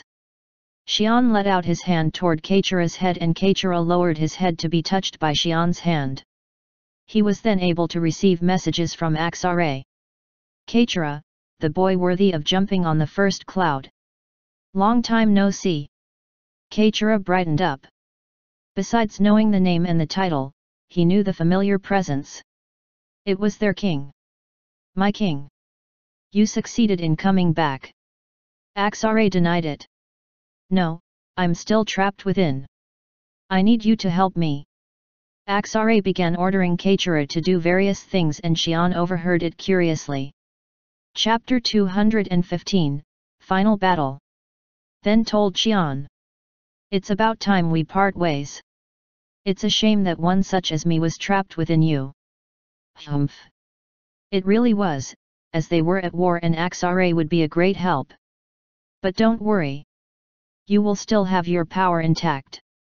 That is now your own power that's rooted within your body. Xian nodded. Axare explained that the power was not being given to Xian by his spirit. It was the Xian's body that awakened the power to accept the spirit.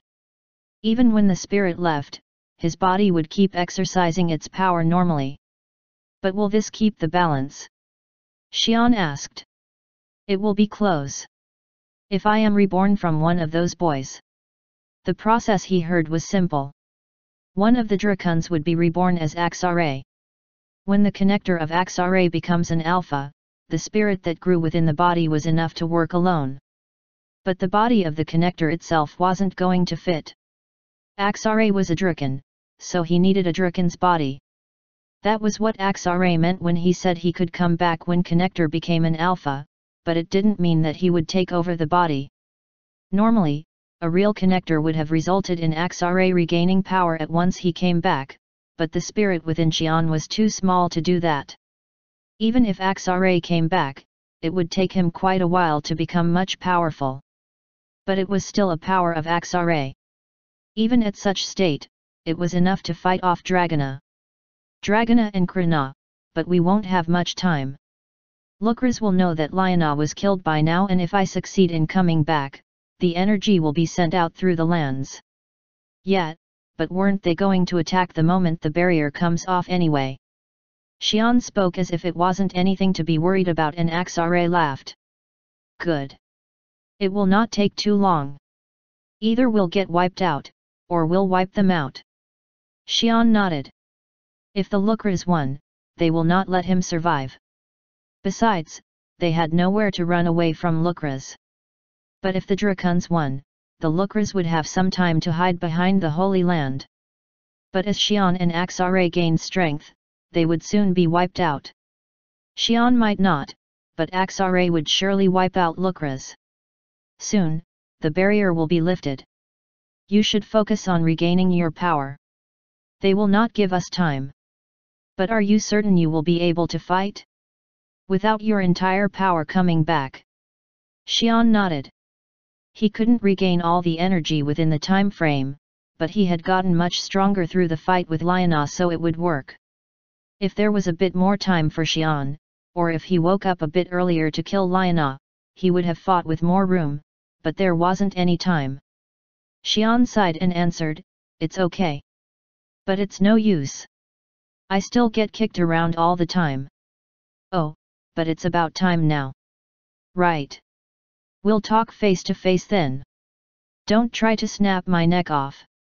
Axare spoke, and Xian rose up as he saw dragons coming to him. There were talc stones they got from Liana in the middle. It seemed they were going to use it to revive Axare. This was why they dragged Liana all the way here. This was all calculated. Xian was astonished at Axare's calculation. Khadun, the priest of Lukra, frowned at the powerful energy spreading from the sky.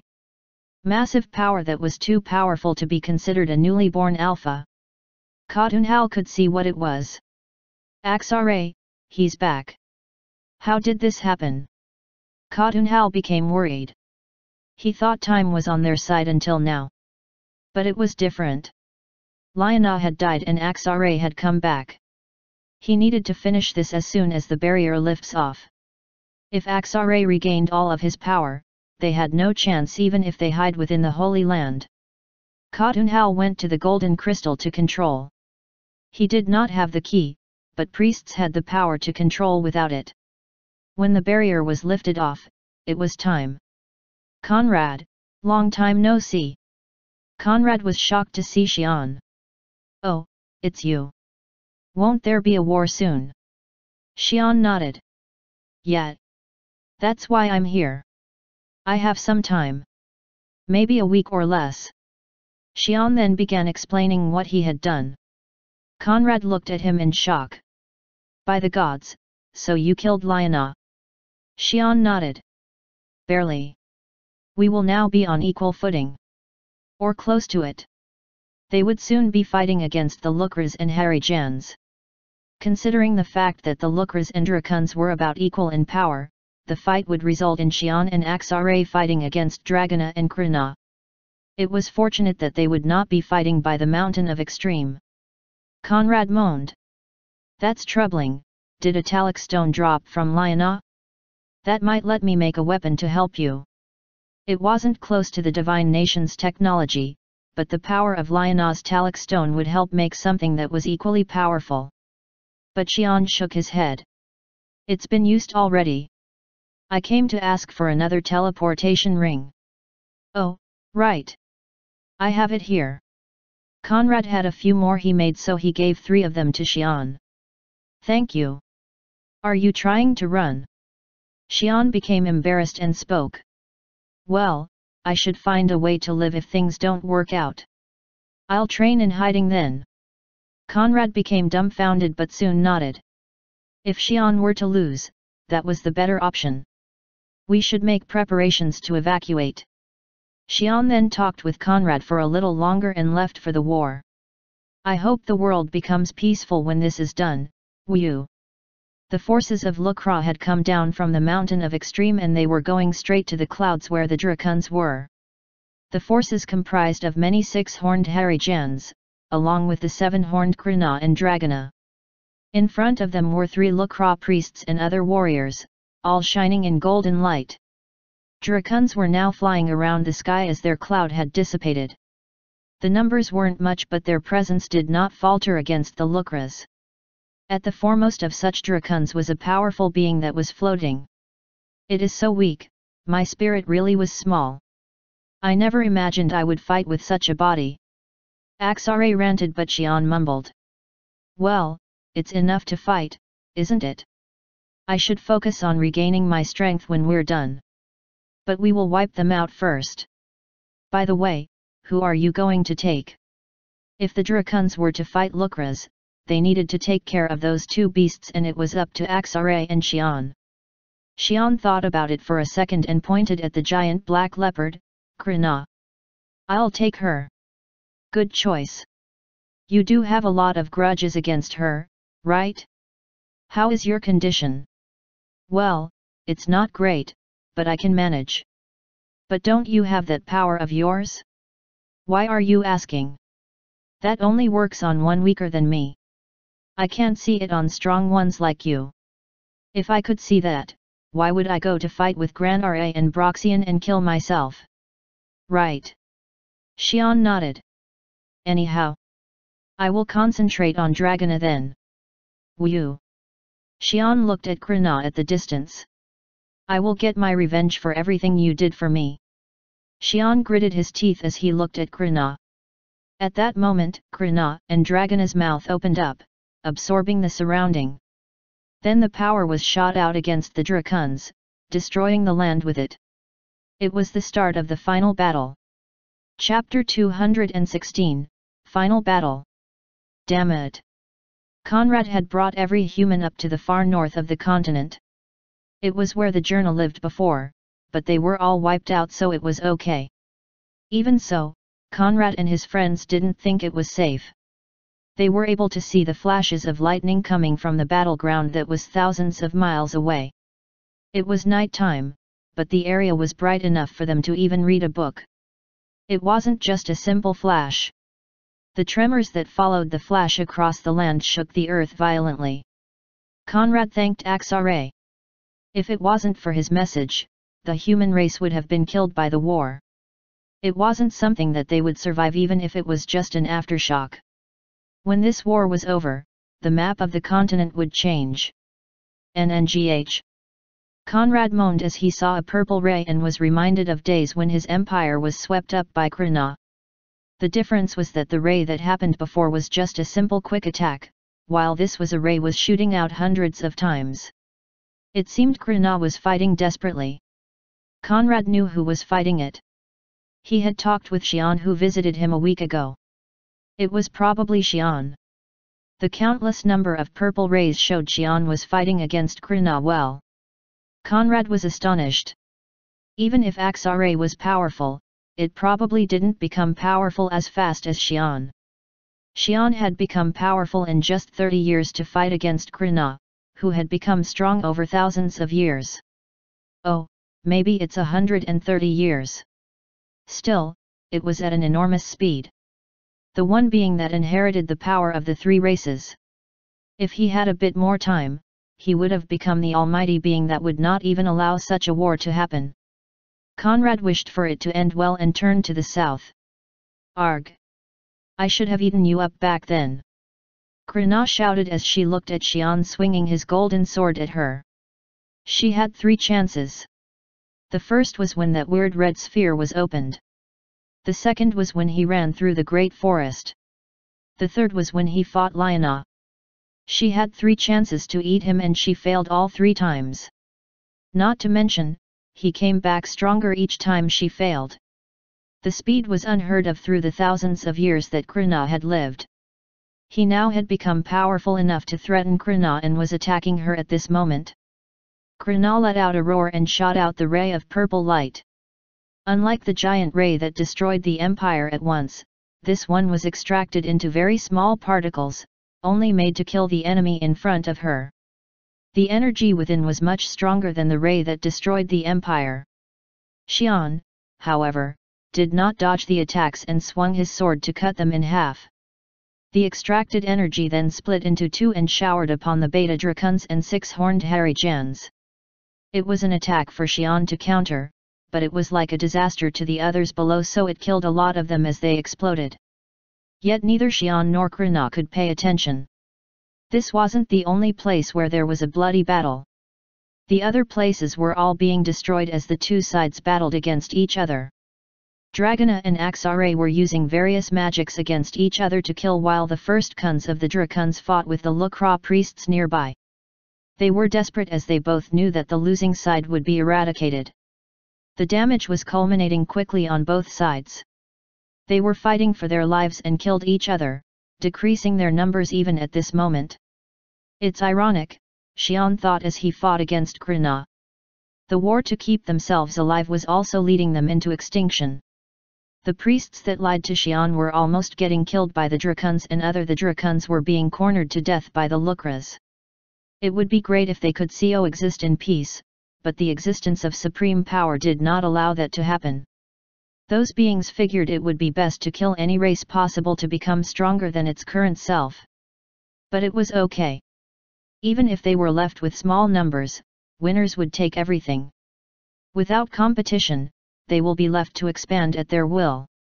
They were a powerful race that no one else could compete against. Xian dodged the purple ray and a claw from Krina. He then swung his golden sword, which Krina could not dodge, and she blocked it with her claw. The claw was so dense that the golden sword that slashed through everything could not damage it. Krina then swung her other foot at Xian, but Xian jumped out to dodge the attack and swung his sword again. Krina spat as she attacked, but Xian did receive some heavy injuries.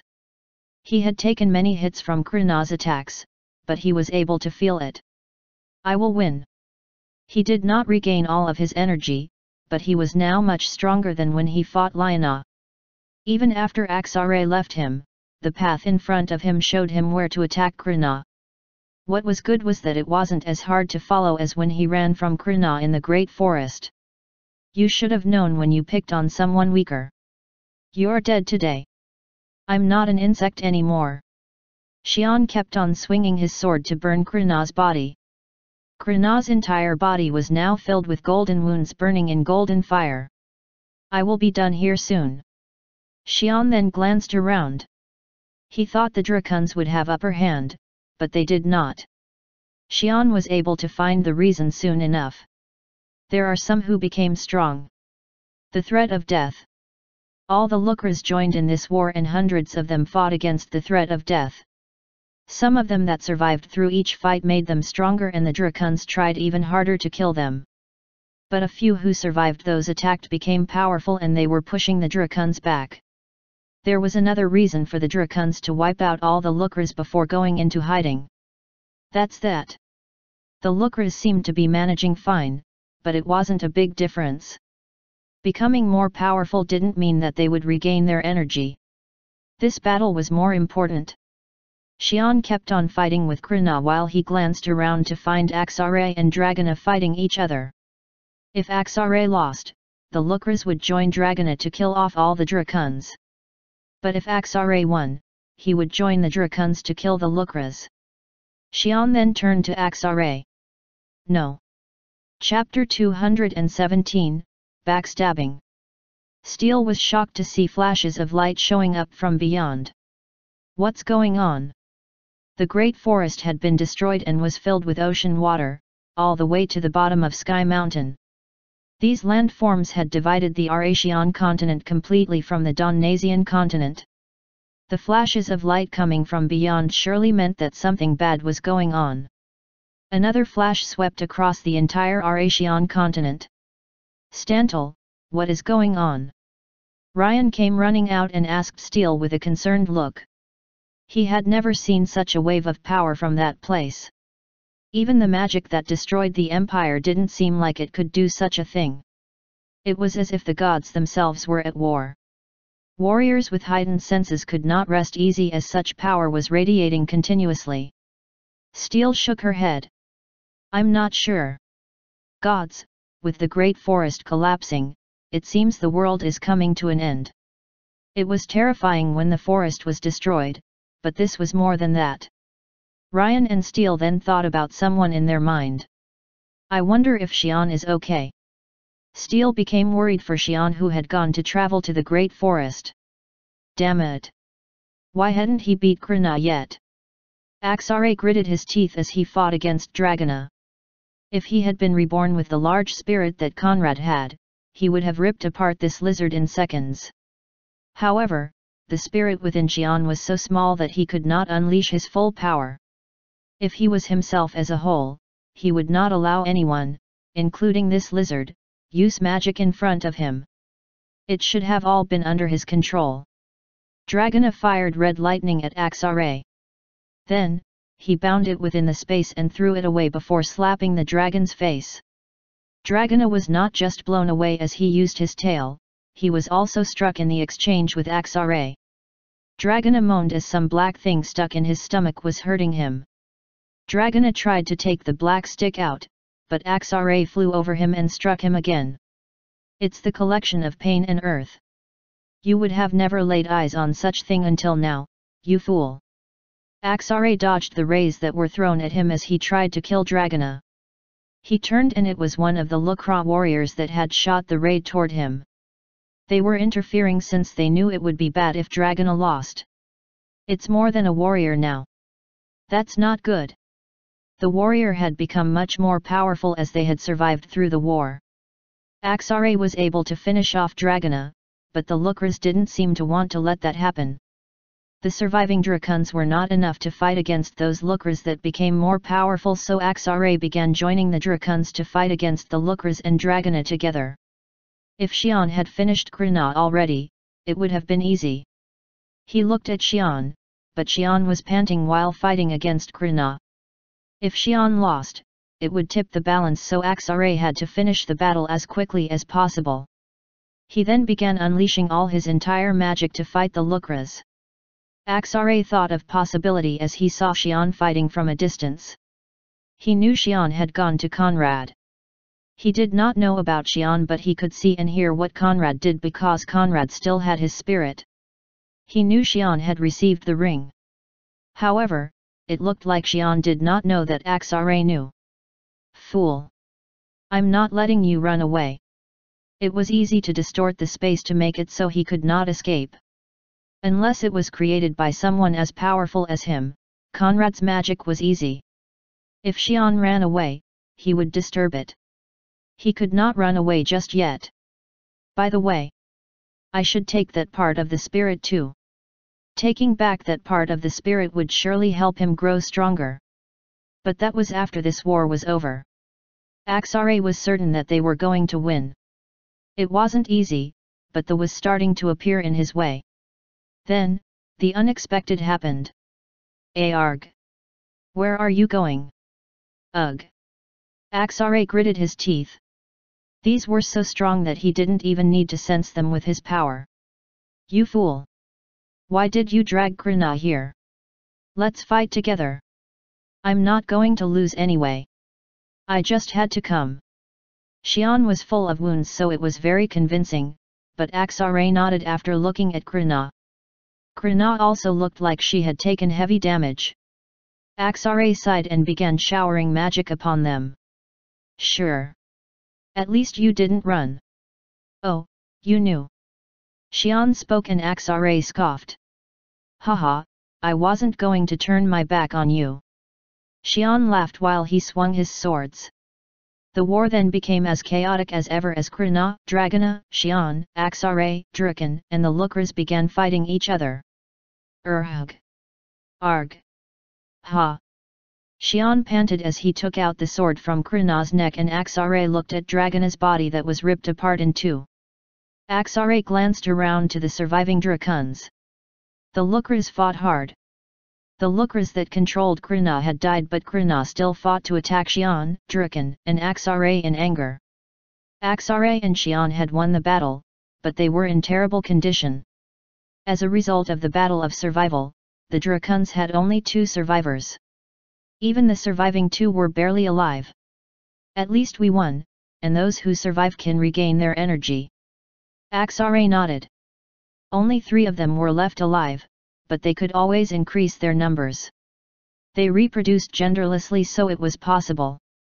Besides, Axare himself was alive so the future for the Drakons was bright. Axare brightened up and asked Xian. Are you okay now? It looks like you're in bad shape. Come here. I will use magic to heal your wounds. Xian then examined himself and shook his head. No, that won't be necessary. What do you mean? Your body is in terrible shape. Come. Shouldn't you look after yourself?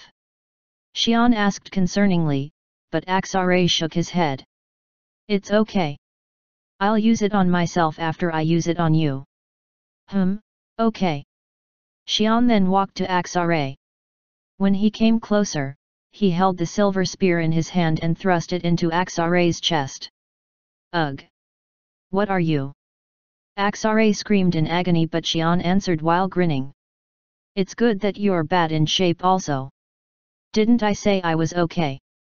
Chapter 218, Backstabbing.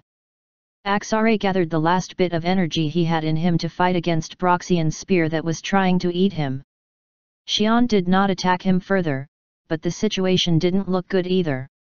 Even without a deeper attack, his body was being destroyed. Axare looked at Xian. He could not believe the situation. Axare wasn't relaxed at all. Even when he saw Xian walking over, he was preparing himself for the unexpected. However, Axare was relieved to see Xian's body destroyed from within. That was why he was going to release the energy into Xian to finish him off. But to take such a hit. Axare was shocked to see Xian's body recovering. It was nothing compared to when he was in his normal state, but it was much different from the 0% energy he checked a while ago. It wasn't something that could be recovered within seconds. Xian laughed. You should know what I went through to train for this. Axare moaned. If it changed during the battle, Axare would have grown suspicious.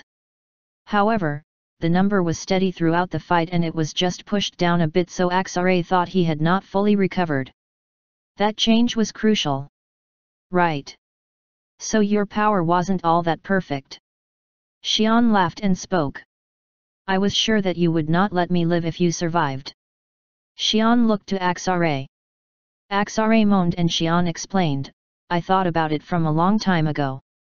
Lei Jiop, the priests, you. All those who did not tell me the truth came to hit me in the back in the end. I became curious. Why was I getting backstabbed all the time? It's not like I'm weak. Xian nodded. I'm not the supreme one so I have someone to fear and I'm not weak so I can be of good use. Axare spoke sarcastically. If he was weak, he would not have enough value to be lied to be used.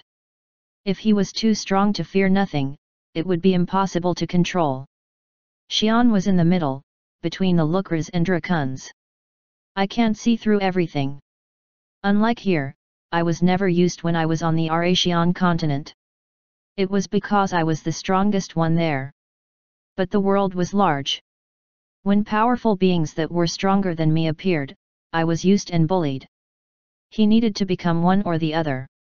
Become the supreme power himself or know about everything else. Xian knew that he couldn't do the latter. No one could. No one could foresee the future and thus prepare for it. Therefore, Xian was washed away by many things when he came to Don Nazian. Lucra, Axare, and Lei Jiop threatened Xian with the things he feared and courted him toward the safer side while they achieved what they wanted. Xian then came to a conclusion: wipe away everything that could try to use him. So you want to get rid of everything. Everyone whom you might come to fear. You sound like I'm the one with a problem here. You or Lucra, either of you would have killed me anyway. You all fear my future. This is the biggest reason actually. You observed me, but I also came to find out what I needed to know through you. There was one thing that was the most important of all. Axare, the godlike being in your race.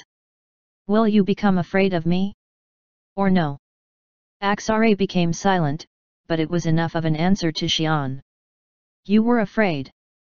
I was becoming powerful too fast. Actually, I wasn't going to kill you if you were going to become stronger at a faster rate than me. Who's afraid of the weak? But I was faster. That's when I felt it. You, Lucra, or the Harijans, you all would not let me live until I became powerful. Isn't it right? Axare knew he could not escape, so he answered. The spear wasn't giving him room to escape. He was barely listening to Xian's story. Good that you're honest now. So, even if I become strong, I can't fight against everyone. I thought I would need to clean it out when I got the chance, so you should understand me.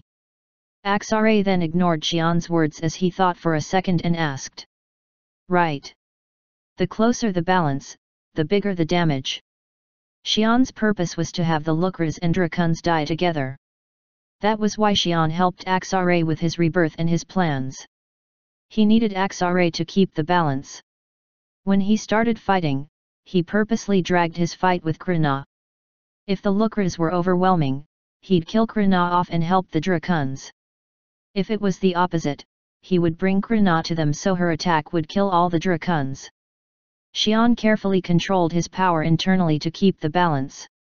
The result was splendid. In the end, only one that was left alive was Xian. Fighting to keep the balance while not gaining suspicion from other similarly powerful beings was not easy. Even Axare wasn't sure if he could manage to do that. Thank you, Xian replied. Xian nodded. Yes. I didn't intend to run when I had to finish off everything here. I just wanted you to think that I might run away. Xian wanted Axare to look down on him and that Xian would never try to fight Drakuns. That was why Xian followed Axare's every word and received the ring from Conrad to disguise himself as a coward. Axare sighed. Damn it. I was relying too much on my power. I couldn't even foresee this. So, any last words? Axare shook his head. Kill me. I'm ashamed that I lost to you while fighting with wits. By the gods. Thank you for your service. Axare then used up all of his energy and was absorbed into Broxian's spear. Xian then picked up the spear to finish off the two other Drakuns that were alive and moved to the Mountain of Extreme to destroy the golden crystal. The war between the Lucras, Drakuns, and Harijans that destroyed half of the continent was now over. It was Xian, a human, that emerged victoriously. Xian sighed. It's over now. I should go home. He had finished the job. The continent was now clean. I should rest, and do what I want to do. Xian thought about future plans and sent energy to the ring to teleport. He first planned to stop by Conrad to explain what happened and return home. Soon, Xian disappeared from the land where continent once stood had sunk and was filling with the hail of sea. Lei Jiop was shocked while he spoke with Conrad over the communication device. Xian came to Conrad and explained that everything was done so he could now do whatever he wanted. Cloud Mountain of the east. Apental and Axarum to the west. The Jurna of the north. Harijans and Lucra of the south. Drakuns of the sky. Every race was wiped out by one man. Only the human race inhabited the world. Conrad also seemed shocked. Yet, he's like a god of humans, every race was killed. So, when are you coming back? Xian's returned home. He won't come back here anymore. Lei Jiop answered. I should go then. We don't have anything to worry about, can you send me the coordinates? Are you coming now? Lei Jiop nodded. I have enough core energy. We got a lot to do. Are you at Lorville now? Yet. This was the best place to send Xian to our Xian. The core of Lorville began trembling to activate the magic rune and a figure jumped out from it. Lei Jiop greeted Conrad. Good. How have you been? Hee. I've been good. Long time no see, Lei Jiop. Hey. Lei Jiop turned back to the familiar voice. He then gritted his teeth and turned to Conrad. Conrad, you lied. Sorry. I have to live. Have a good time. Conrad ran out of the room and Xian approached Lei Jiop. Good. We need to have a long talk before I go so we can stay as good friends, don't we? No. I'm home. Xian came back suddenly to his home. Count Roman, Steele, Ryan, and Ryan's family and were frenzied as they saw Xian who just appeared. What had happened? Are you okay? I was so worried. Xian nodded to his mother who came to hug him. I'm good. I won't be going away anymore so don't worry. Xian reassured his family. Let's go in. I have many stories to tell. Xian and his family then walked into the Krasha fortress. 2022 of the Continental Year. Xian von Roman returns home. Chapter 219, Epilogue. The ruler of 13th, 27th, and 94th dimensions, Emperor Krakton became bored as there was nothing for him to play with in his dimension. He then found an interesting dimension next to him and became hooked. He had to scout the area before going. If there were powerful beings, he might have to fight. He used that allowed him to look through the dimension and realized something. It's an empty place. Why is nobody going in to invade? There were civilizations and the beings lived there seemed powerful. But it wasn't close to the might of Krakton. He could see no powerful being within. Those self-claimed seemed to be busy finding their way to live and there was no supreme ruler. They did have kings or monsters, and they were also strong, but it wasn't enough to call it a supreme being. Krakton then decided. The best hobby for supreme beings was to invade another dimension. He had only 3, but there were some who had hundreds. For example, had a record-breaking 666 dimensions for himself.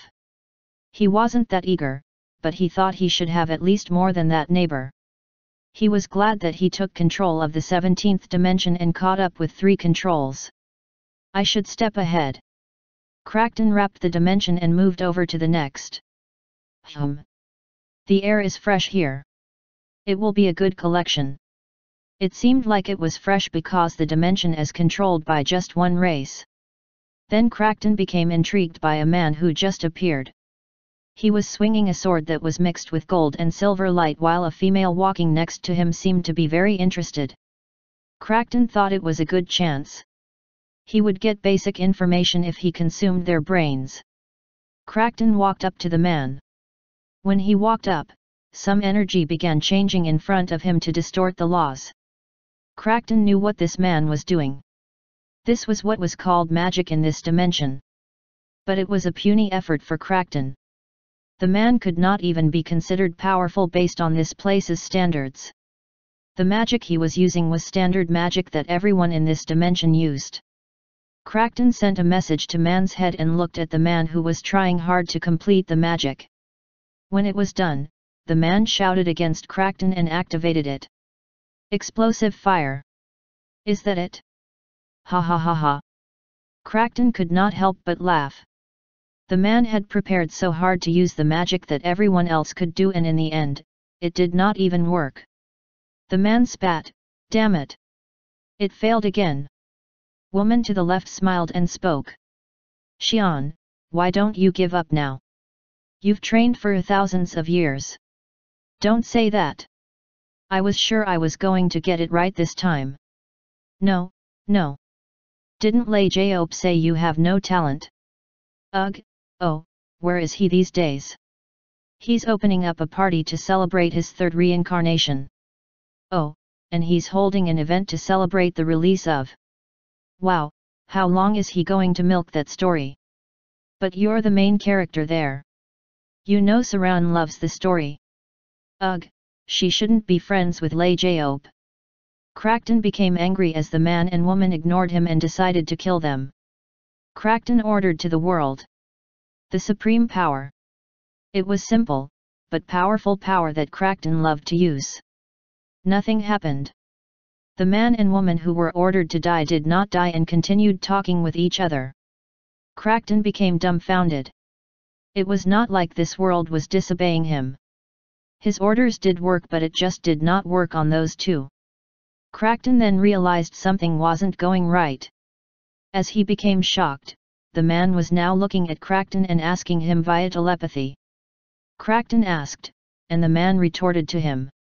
Your purpose for coming here? Why are you here? Crackton became mad. The man was thinking he could use that tone to him just because his orders weren't working. His specialty did not lie in the ordering. It was the fighting skill that allowed him to rule over the 3 dimensions. Crackton then jumped up to smack the man's face. The space that the fist moved past was destroyed and struck the man's face. Crackton became shocked as it did not result in what he expected. Xian turned to Steel and asked, Massacre. Write it down. I don't know why all these visitors have similar reasons. That Lucifer or Kekaru. Rule, invade, bringing hell, they're all different words but they all have similar reasons, yet. But I don't know his name, Xian. Oh, you're right. Xian then asked Crackton. Crackton knew something really wasn't going right, but he took back his fist to attack again. The answer was the same. His fist was stopped as Xian grabbed onto it. It's Crackton, the ruler of 3 dimensions. Write it down. Steel wrote it on something that appeared in the space in front of her and answered, It's good that we have it organized. They come in so much. But are those titles all similar? I think that Kekaru had a similar name. Yeah, but they aren't over-exaggerating at least. That Lucifer said he was 666 something, and ran crying after he was beaten up. 3 seems reasonable. Yet. So. Year 3041. November 7th. Crackton. Purpose massacre, but if the purpose is a massacre, it's 7 days. Steel spoke as she wrote it down on the transparent paper on the air and checked on the list on the bottom. Xian then became annoyed. Ugh, so do I need to do this for 7 days? Yeah, but it's better than doing it every time they come. You know he won't come back if you beat him up for 7 days at least. Right. Or just go out there and wipe them out. No. I don't want to go out. Xian then took up his sword and began swinging it around. Crackton felt a shiver crawling up his spine. Ugh. Arg. He tried to take out the fist that was grabbed but it did not budge. Xian mumbled to Crackton. It's a lesson. When you're done, you will never want to return here. What? Let me arg. The flat face of the sword struck Crackton and Xian began beating him up. Crackton then realized what the 7 days meant and fell into despair. He also realized one more thing. Why no one invaded this dimension? It wasn't because no one came. Lucifer, Kekaru, and the others all came and were chased away. They couldn't speak of it because it was embarrassing. The list that Steel was reading showed just how many unsuspecting dimension rulers had visited this place. Crackton then wished for time to quickly pass by and swore an oath. I won't be going through this alone. I will never say a word about this place. He let out a grin at the thought of others coming in unsuspecting. Xian frowned and thought, is he a pervert? I should increase it to a few more days. Xian then changed it from 7 days to 10 days and thought. The world is too large and it's filled with people that deserve a beating. The 1174th dimension. The dimension named after the monster living there. Swordmeister of Disaster. End. Chapter 220, Side Story of the Long-Forgotten Past. Roh Tien, the capital of Tien Kingdom. There was a guest in Lei Jiaope's beautiful mansion. Hey, how's the book going? The beautiful lady who teleported into the mansion spoke to Lei Jiaope. It was Conrad, the man who was reborn into a girl's body. Haha, it's going to be an epic story. It's my real story in detail. I'm sure millions of copies will be sold. Lei Jiaope spoke and mumbled to himself that it had to sell, to which Conrad frowned. Don't you have all the money you need? Why are you so concerned about selling the book? It wasn't the money that was important. They were superhumans and could obtain anything they wanted in this world. Conrad couldn't understand why Lei Jiaope was so set on selling the books, but Lei Jiaope shook his finger and spoke. Tisk, tisk. You don't understand the concerns of the writer. We, creators, feel our pride in getting acknowledgements for our creations. That equals how many books are sold. I already have the name. Was it you who saved the world? Conrad became dumbfounded, but Lei Jiaope nodded proudly. Of course I did. If it wasn't for me, there would be no Mr. Xian. Right. Conrad nodded. Lei Jiaope's effort definitely needed to be acknowledged. He had spent 1,000 years in Donasian and 3,000 years in the Eurasian continent to reach his goal. In the end, the result was the fall of powerful Dracuns, the Kyukras, and the Harijans. Conrad then became confused. Why did he want to make superhumans and save the world so badly in the first place? 100 years was a very long time, even for superhumans. Lei Jiaope had roamed the world for 4,000 years. Even the strongest motive would fade away in the memories that faded over time. If he were to be steadfast for over 3,000 years, there should be the strongest of the motive, but Conrad had never heard of such a thing. Well, he should have his reasons. He was a mysterious type from the beginning. If Lei Jiaope didn't say anything, there must be a reason why. As Conrad looked upon Lei Jiaope thought Conrad might want something from him and began finding something at the corner of the room. He then came back with a book covered in leather. This is your book? The Tale of something. Please read it correctly. Okay. Make sure you read it. I have written my 4,000-year journey in there. It's divided up into 3 parts in 27 books. 27 books. It was already a very thick book and there were 26 more. Conrad then opened up the book to see the table of contents. Lei Jiaope's signature was on the page. He uses his fake name for his signature also. Conrad knew Lei Jiaope's real name as he was a. Lei Jiaope had never told his real name to anyone, but Conrad knew, even after his power disappeared. Only Conrad knew Lei Jiaope's true name. Well, he's been hiding it for a long time. It would have been weird if Lei Jiaope suddenly decided to use his real name just for the signature. Conrad smiled and read through the contents and became confused. Isn't the book like your biography? I mean, I understand it will be written as a novel, but... Yet. Then why is there no story before the fall of the divine nation? Shouldn't the biography start when you were born or something? Or is this the second book? Hey? No. That's the first one. Then Conrad became even more confused. Hey? Isn't it wrong then? Where are the days of your youth? Don't say you will write the prequel later to sell more books. Conrad was just joking, but he had to stop when he saw that Lei Jiaope's face had turned grim. What's wrong? I don't remember. What? I don't remember at all. I don't remember anything before the fall of the divine nation. So, you don't remember anything. Takian was Lei Jiaope's friend, the leader of the Great Magical Council, and he was the who knew the most. Takian, Lei Jaob, and Conrad were looking at each other on the topmost floor of the Magical Council's main building. There were no records of a superhuman's memory being corrupted. Let me check a few things. Takian went to the corner of the room and took a few materials and came back. He then began using various magic spells on Lei Jaob. After a full day of experiments and tests, they were done. Results weren't satisfactory, however. Takian could not even manage to find if something had been done to Lei Jaob's memory. If Lei Jaob did not insist that he couldn't remember, Takian would have thought he was lying. But there was no reason for him to lie, and there was no possibility that Lei Jaob had just forgotten. It was a superhuman's memory, and it didn't make sense to forget the part before the fall of the divine nation.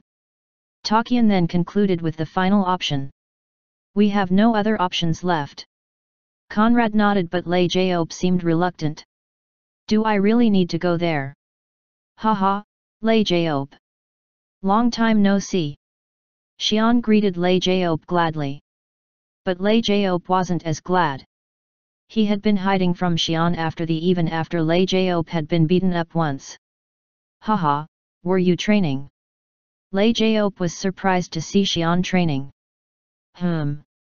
I guess he has no reason not to. Xian had stopped training after the age of 17 because he was blocked by the barrier.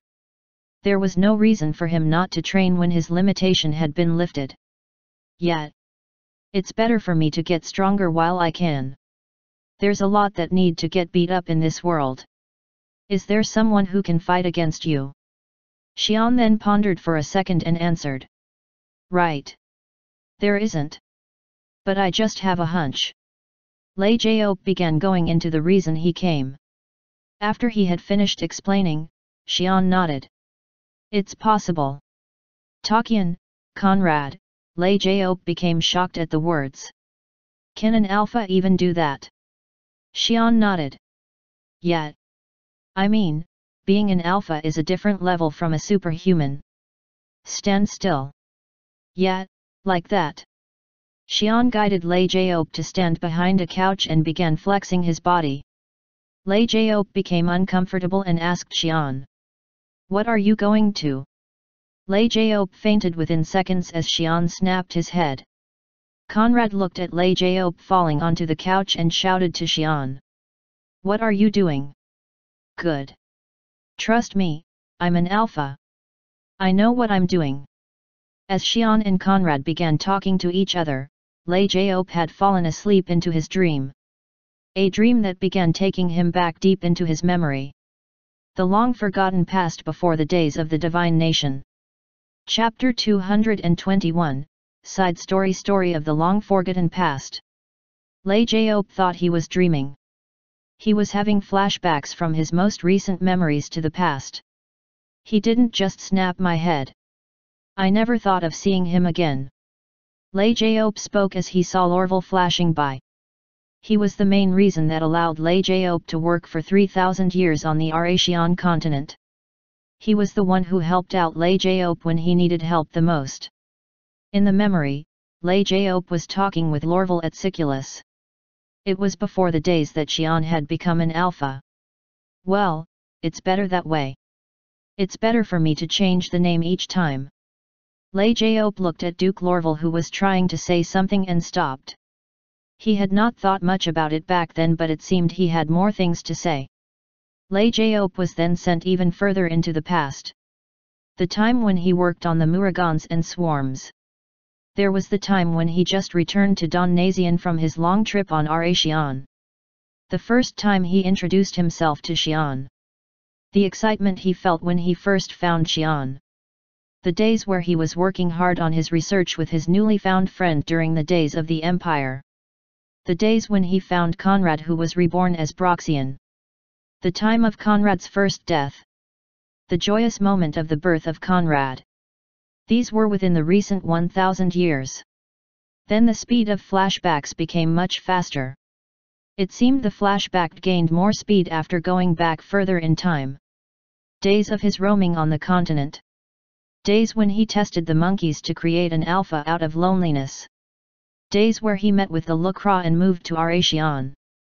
This was within the 3,000 years. The day he met Lorville after coming out of the laboratory. The days where he was in hiding in the laboratory. This was up to the last 4,000 years. Lei Jiao became tense. He remembered all of these. In fact, these were in the book he was writing. He was seeing the flashbacks, but he knew all of this. However, what was up next was the real thing.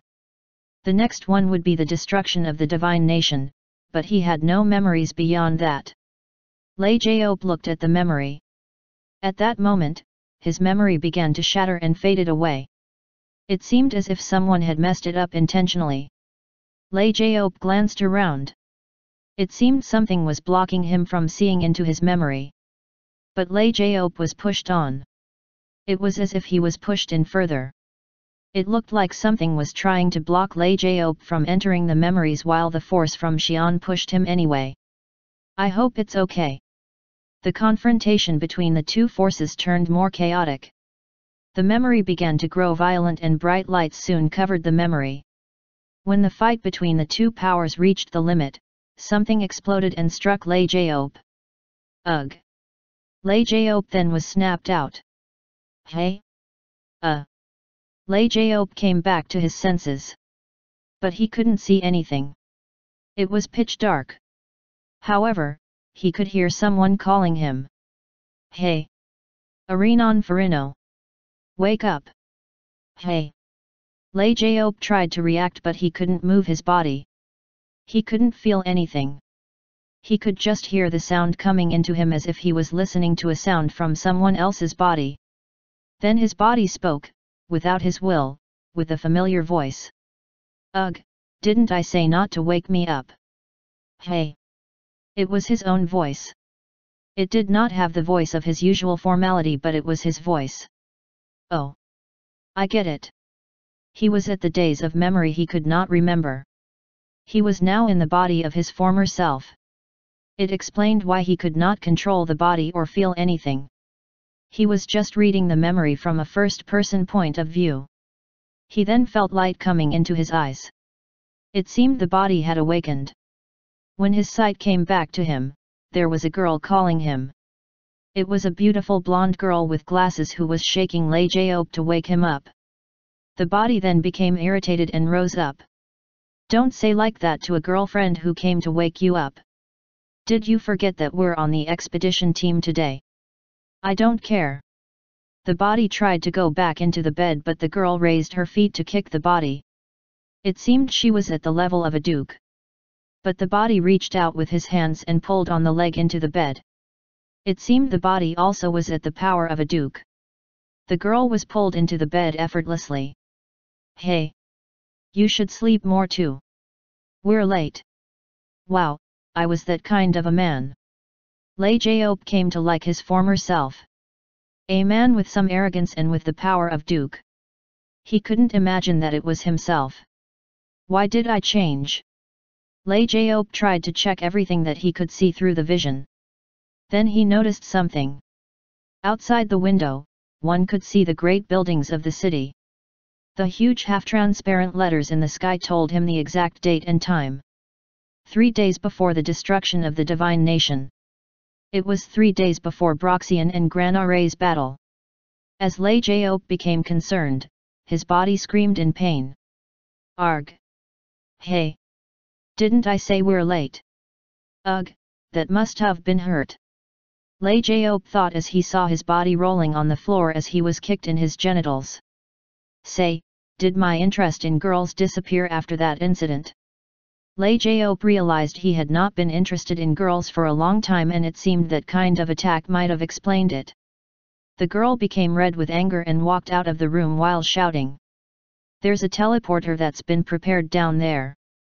Come out fast. Ugh, you. The body then checked on the great letters outside the window and rose up. It was time to move. I'll just stop by real quick. The destination was the south of the eastern continent, the land without the blessing. It was a place where their divine nation's power had not reached yet. But it was a matter of time. With their god, there was no one they couldn't fight against. Who would want to live there anyway? Why do we have to study that place? Even if the land was habitable, it would be considered barren without their god nearby. The most blessed of the region was the Broxian, the land where Broxian lived. When can I live in such a place? His salary as a bioengineer did not even come close to afford such a place. He would not have joined the expedition if the pay wasn't so good anyway. Yet, I'll get some money on this expedition and propose to her. Farino decided as he thought of Syriana. As he walked out, there was a small coordination pointer device with Syriana standing next to it. She was walking on the device with an angry face.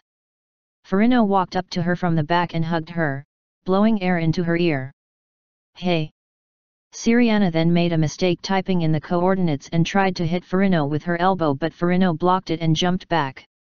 Come on, we have to be serious. It's the place where even the Jurna can't go. There might be something down there. Jurna, the race who lived as parasites.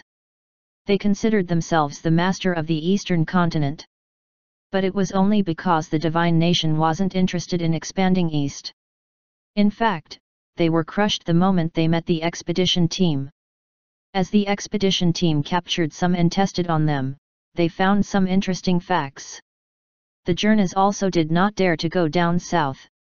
Those self-proclaimed masters of the eastern continent were reluctant about going south. That was why the divine nation decided to send an expedition team. If there was something valuable there, they needed to take it in. If there was a threat, then they needed to deal with it before it became a real threat. But nobody considered it to be much of an issue. The expedition team was comprised of dukes with its divine blood leaders, or first-stage betas. These powerful individuals were rare even in the divine nation. They could easily teleport hundreds of miles individually. They never had to worry about any dangers.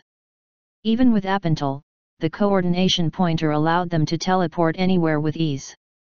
It was limited within the divine nation to prevent illegal teleportation, but the limitation was lifted as soon as it was out of the nation's territory. Farino grinned. Don't worry, it'll be fine. Let's go. Farino grabbed Syriana's hand and teleported to the place where the expedition team first gathered. Lei Jaop, after seeing everything, became shocked. What? I was on the expedition team. It was correct. This was the expedition team that discovered Dragona, Krana, and Liona. It was this team that had been captured by the Lukras in the end and allowed them to learn about Broxian, resulting in Gran Ra flying to the divine nation, ultimately destroying it. It must be right, so I was in this team. The first time Lei Jaop remembered going south was after he parted ways with Lorval and met the Lukras. He never imagined that his forgotten memory would bring him to the expedition team. I should see what happened then. Lei Jaop focused back on his body. His body teleported to where tens of people were busy making preparations. Lei Jaop knew this place. Lei Jaop then realized he had no memory of working in this lab. The only memory he had was the time he spent 1,000 years within Axarum to study the core. How did I know about the divine nation then? He had no memory about the days of the divine nation, but he knew about the nation. Lei Jaop became confused, but he then saw something that interested him. At the large empty space in front of Axarum were 3 great ships floating 10 feet above the ground. Metal ships so huge that it symbolized the might of the divine nation. After checking the names of each of the ships, Lei Jaop moaned. 3 ships with familiar, but unwelcoming names. As Farino was astounded by its grandeur, Lei Jaop became more worried. Chapter 222, Side Story of the Long-Forgotten Past. Look who's here. You two sure are a fine couple. Farino turned to the voice that was calling him. There was a large man with a scruffy beard smiling brightly as he walked over to Farino. Lei Jaop could feel what his body felt toward the man. It was filled with trust and deep friendship. They must have been really close. Farino replied excitedly. Ha, Kenarad. You should find a girlfriend too. Farino hugged Syriana hard as he spoke. Lei Jaop felt the feelings again. Deep love and affection. He could feel the will to not let go, and it seemed that Syriana felt the same way. Lei Jaop could not feel her feelings, but her expressions made it obvious. He really was a man. Lei Jaop liked his former self even more. He had lived a very happy life. It seemed like there was more to just the destruction of the divine nation that changed him. The three of them spoke with each other until someone from shouted, "Everyone!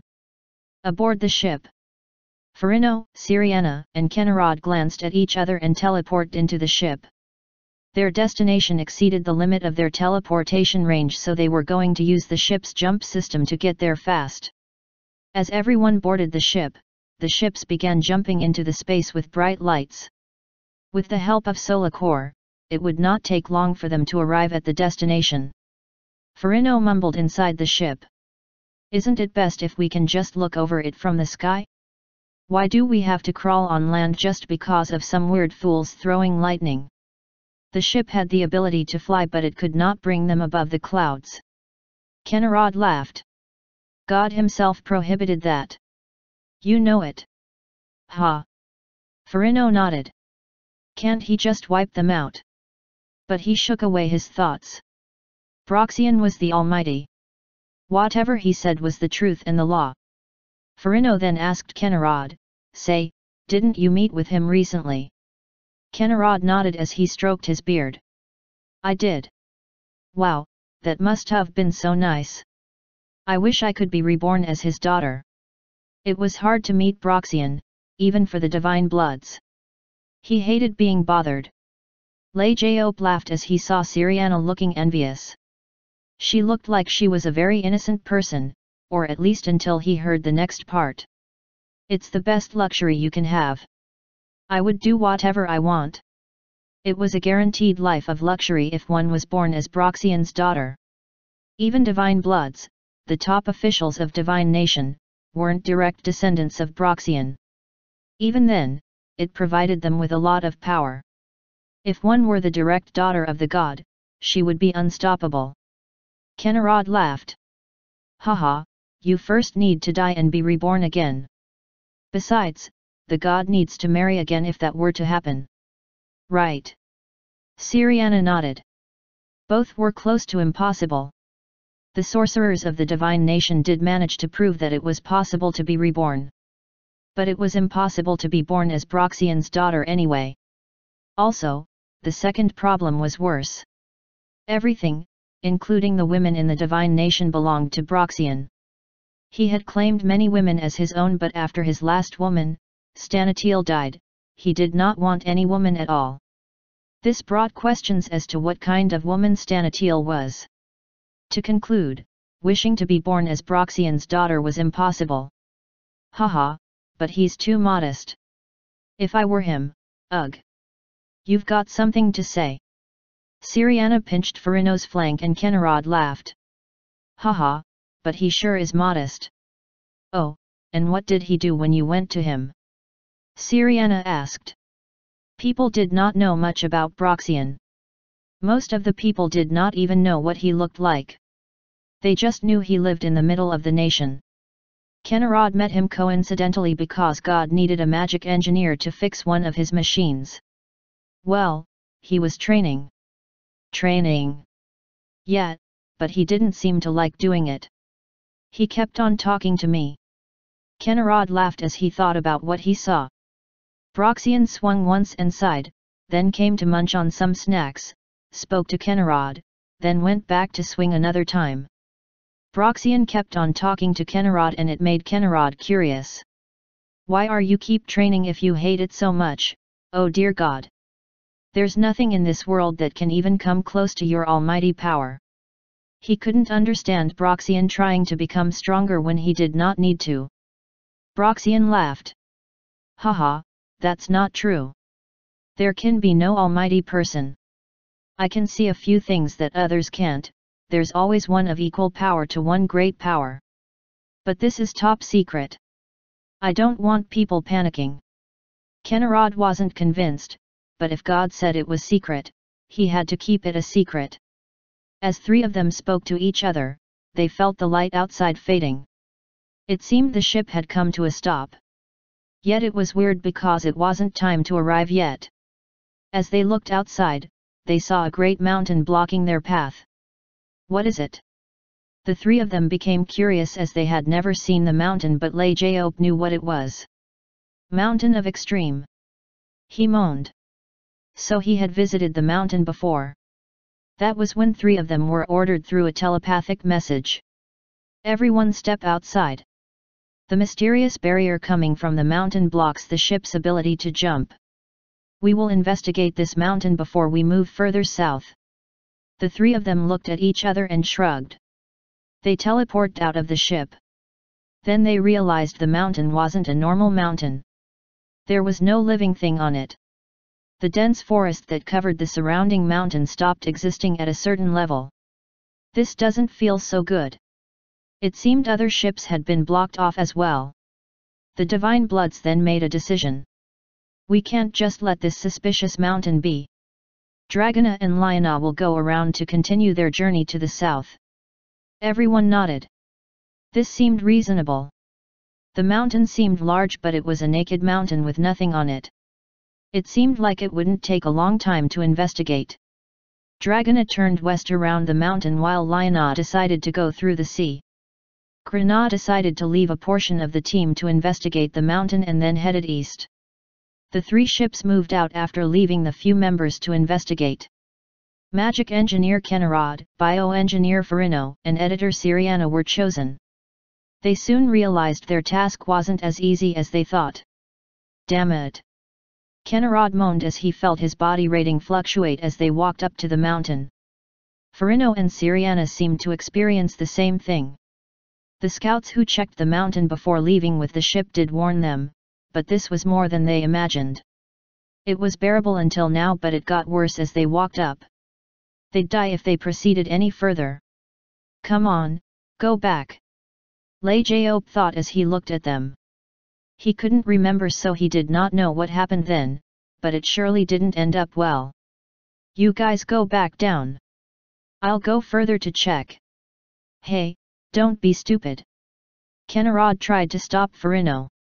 He knew why Farino was so eager. He had been saying he wanted to marry Siriana and give her the best. Siriana always wanted to live in Broxianel, and the payment of this expedition would decide the results. If Farino were to unravel the mystery of the mountain, it was obvious that he would be awarded with a handsome payment. It would even allow them to move into Broxianel, the land of the divine blood. Kenarod realized he could not stop Farino. You fool! Farino did not stop, and Kenarod and Siriana decided to follow. You guys don't need to come. Shut up. I won't let you take all the glory. Kenarod smiled. Farino did not want to put his friend and his lover at risk. Yeah, there won't be anything over there. He quickly shook his head. The mountain did not have anything. Besides, if things went wrong, there was a way for them to get out. Chapter 223, Side Story of the Long-Forgotten Past. Lei Jiop looked at three of them treacherously climbing up the mountain. They helped each other overcome the pain as they climbed slowly. Please, you have to go back down. He knew what lived on the mountain and how arrogant the evil beings were. Farino spoke. We should stop here. We can't bear it, and I don't think we'll find anything. I'm sorry. Farino spoke disappointingly as he glanced around. Kenarod and Siriana nodded. They had reached their limits. Good. Go back now. Lei Jiop was terrified for them. It seemed like they were going down before anything happened. Lei Jiop wished his former self to live happily. It was surprising that there were happy times in his life. I was wondering how far you would go, but it seems like that's your limit. But it's enough. It's you too. Three of them felt a huge wave of energy being sent into their heads. Then a great power exploded out from within. Three of them knew the level of the power. Alpha. A powerful being that did not exist in the human race. If there were no Broxians, humans would have gone extinct by now. But the number of alphas on the mountain top was not just one. At least 10 of them sent their power out and a golden figure came up to him. Haha! I sense that you have the present for our... What? Farino fainted before he could even protest. His resistance was futile against an alpha. Then Lei Jiao became confused as all 3 of them were captured. Why all 3? As far as he knew, they only needed to read one person's memory. But they were capturing all 3 of them alive. Ugh! Farino woke up and realized he was trapped within a small crystal cell. It was a small cell just enough for one man to stand. There was a small screen in front of it. The crystal was opaque so he couldn't see anything else. The being on the screen spoke to Farino. It was the golden figure he saw before he fainted. Who are you? Where are my friends? The figure laughed. I did choose the right one. It will be a fun game. Game? The figure nodded. Yes. We are terribly bored because we can't leave this mountain. You 3 should entertain us. I will let those 2 live if you do. I just need to present 1 too. Damn bastard. He couldn't understand what the figure meant by present, but they were playing with their lives. Farino then realized what they meant by choosing 2. Under what standards will you pick out 2? What will entertain you? The figure answered. Simple. One of you needs to step out to die. We'll let other 2 live. Simple as that. Farino gritted his teeth as he looked upon the golden figure. It was evil. The figure then continued explaining. I won't start now, we'll give you time to discuss. When you are finished, the one who wishes to die should press on the screen. I will see who presses it faster. Oh, and don't think you all will go out alive if you all decide to not press the screen. It will result in the exact opposite. The figure disappeared and another screen showed up. It was Siriana and Kenarod. They all fell silent. Farino clenched his fist and tried to speak. He was going to say he will die. They were dragged in because of his greed. He needed to take up the responsibility. Besides, he couldn't bear to lose his lover and his best friend. But someone spoke before him. Farino. Do you love me? Farino flinched but nodded. He loved her so much that he would die in her place. Siriana then continued. Farino couldn't understand what he had heard. He did intend to do that, but it wasn't something he expected to hear. Then Kenarod also spoke to him calmly. Yes. We can't die yet. If you consider me as a friend, please. Kenarod then flinched, sighed, and glanced at Siriana. Lei Jiao was shocked as he soon saw the events unfold. Were those 2 having an affair? And it seemed like Farino was thinking of the same thing. But he sighed in relief and asked again. His thought to die to save them had dissipated already. Instead, it was being replaced with murky feelings. Siriana spoke emotionlessly. We were dragged in because of you. You need to take responsibility. Yes. But is there any other reason? Kenarod spoke. Farino became silent. Kenarod then became frantic and shouted. Damn it! You will kill us all. You brought this upon us. Farino then looked at Kenarod without any emotions. Kenarod answered. Because I won't press the screen. I'm not dying alone. Ha ha ha, it's all very amusing so I would want to see more, but it would be more fun with less time. I will count 5. The golden figure reappeared and spoke. Siriana and Kenarod began yelling frantically. Kenarod and I need to live. We can't die here. Farino's eyes turned cold as he looked upon them. But soon, their faces disappeared and the screen turned red with an image of a palm appearing from it. It seemed he would volunteer to die if he laid his hand on it. Farino glared at the crystal, but he slowly put his hands on the screen. They were still his lover and friend. They just lost their minds at the fear of death. Damn it! Farino felt everything he had done had been proven to be worthless. How will I die? Farino looked upon the screen and the golden figure came back up. Hey! He narrowed his eyes. The figure certainly seemed very disappointed. He spoke uncomfortably. That was not as entertaining, you fool. Didn't I say it's by turns? Furino couldn't understand what it was saying.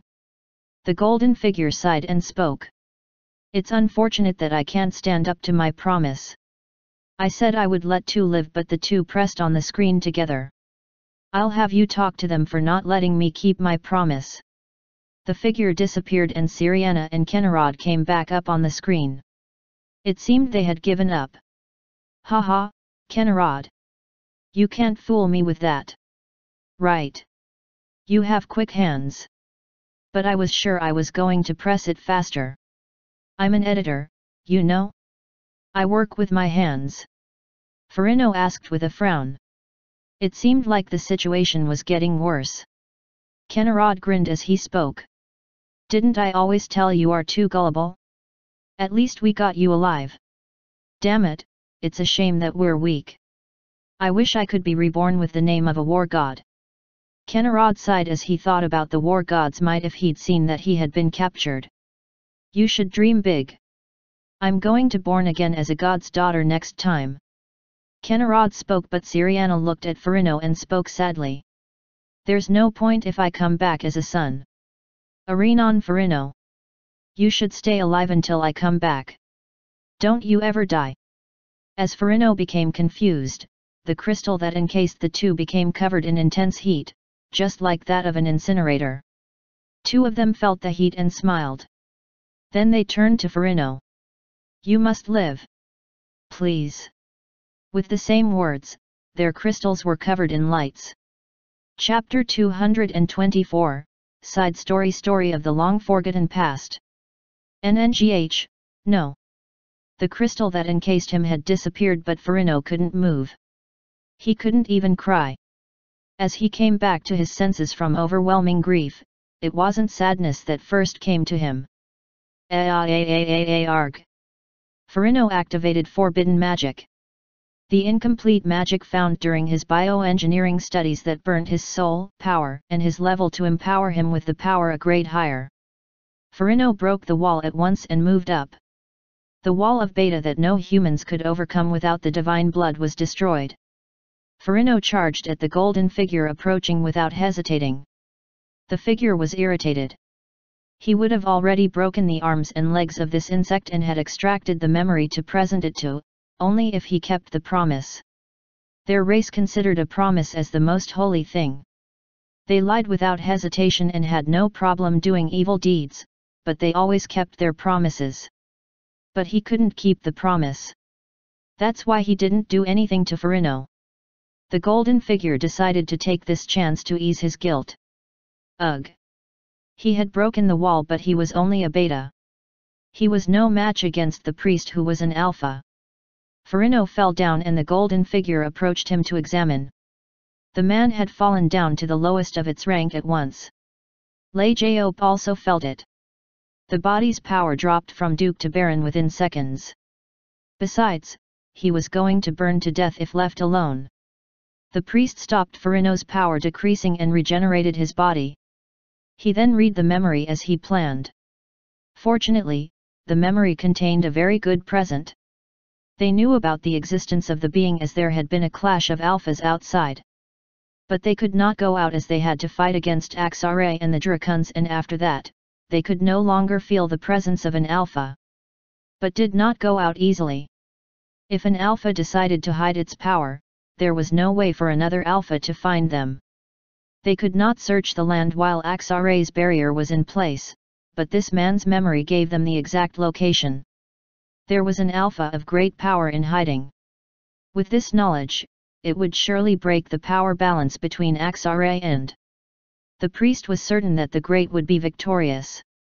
The golden figure then sent a message telepathically to the fainted Furino. Furino could not hear it, but Lei Jaop was able to hear it clearly. You will live, although your life will not recover my pride for not keeping my promise. But I think you will not be so happy that you lived. The figure smiled ominously and teleported the man to the side of the laboratory. It was the place where the figure saw from the memory. Farino was then discovered by his fellow researchers and taken back to recover. Or they tried to, before Broxianel from afar was covered in a streak of golden light. Then a red light surrounded by thunderous lightning descended from the sky and silvery flash came up from the ground. The gold, silver and red light began to mix with the destructive noise and explosions. Farino looked at the divine nation being destroyed into dust with a dumb look. The divine nation was then destroyed within an hour. Ha! Farino looked at the dense fog of clouds. The continent had disappeared and the sea had evaporated. Lava hail flowed at the laboratory and Farino's fellow researchers all ran away. But he did not run. He wanted to die. It's all because of me. He killed his lover. He leaked the information about the god. He had led the divine nation to its destruction. He wanted to die, but he didn't even have the power to do it. His magic destroyed him and he could barely breathe. The steam and the heat came swooshing in, but it did not kill him. Well, I guess I won't have anything to worry about. Farino laughed hollowly. The side effect of the magic was still there. It wasn't the body that was the problem. It did get weaker, but he was recovering. The problem was the memory. His soul had also been destroyed, and his memories were fading. Within a day, he would forget everything. Farino thought it was fortunate. He would forget all the painful memories. But he also thought it was unfortunate.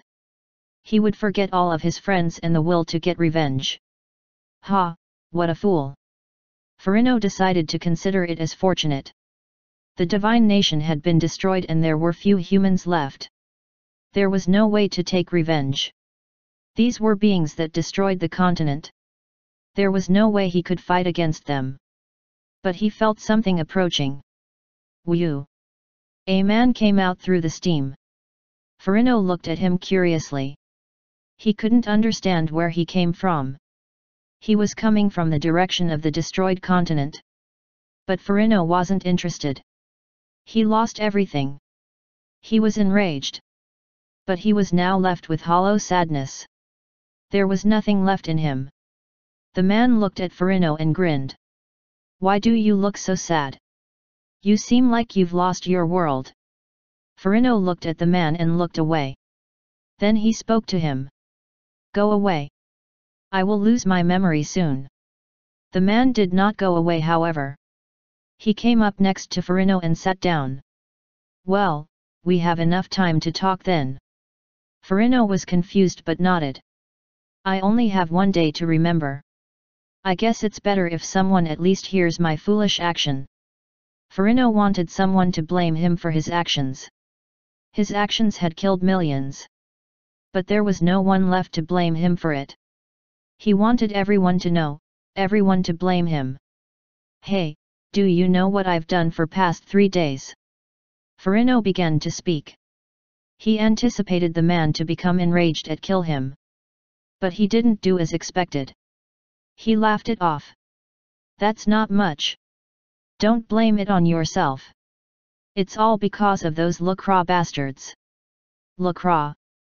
Farino was confused. He had never heard of the name. Oh, you don't know their name? They're evil beings. Oh, and there's one called Draken. They're a little better but they're all bastards. Farino couldn't understand. The man then spoke to him. So, is that it? That's not too interesting. I'll tell you mine. Well, I haven't told this to anyone but it's better if someone remembers it. Make sure you write a book or something later.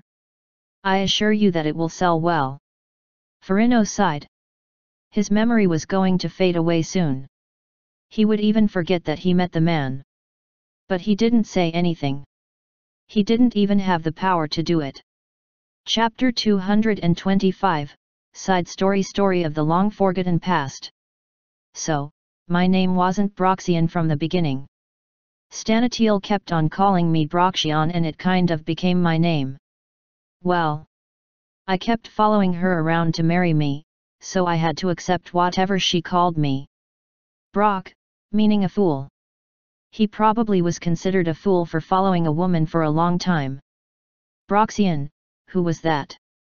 The man was speaking non-stop, but Farino couldn't remember much anymore. He was familiar with the name, but he didn't know who it was. His memory was fading away quickly and he was just listening to the voice now. The man kept on speaking to him. He said things like he would get the Brock part out of his name when he got the chance, and how violent Stanatiel was, and even that wouldn't change if she came back, and that he would keep refusing her if he met her again and such. Farino then spoke. But you still love her? Broxian nodded. Of course. Right. The man ranted as he spoke about the woman, but Farino was able to see that he wanted to see her again so badly. So, that Stana, what happened to her? Broxian spoke bitterly. She died. That bastard Axare killed her. I killed him this time, but once isn't enough. I'll kill him again, even if I have to revive him. How can you kill a dead man? He didn't know who Axare was, but it seemed like he was also a fool if this Brock was able to kill him. Farino laughed and looked at Broxian. Well, I was going to fight him anyway. But I didn't finish it all too well yet.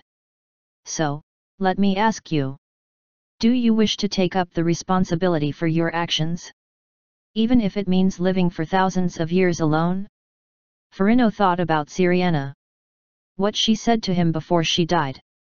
Farino felt eager to live again. He wanted to see Syriana again, even if she didn't remember him. He then felt the rage coming back to him as he thought about Syriana and Kenarod. They had met a terrible fate because they were weak. He did not want to experience that again. He also wanted to kill those arrogant Lukras.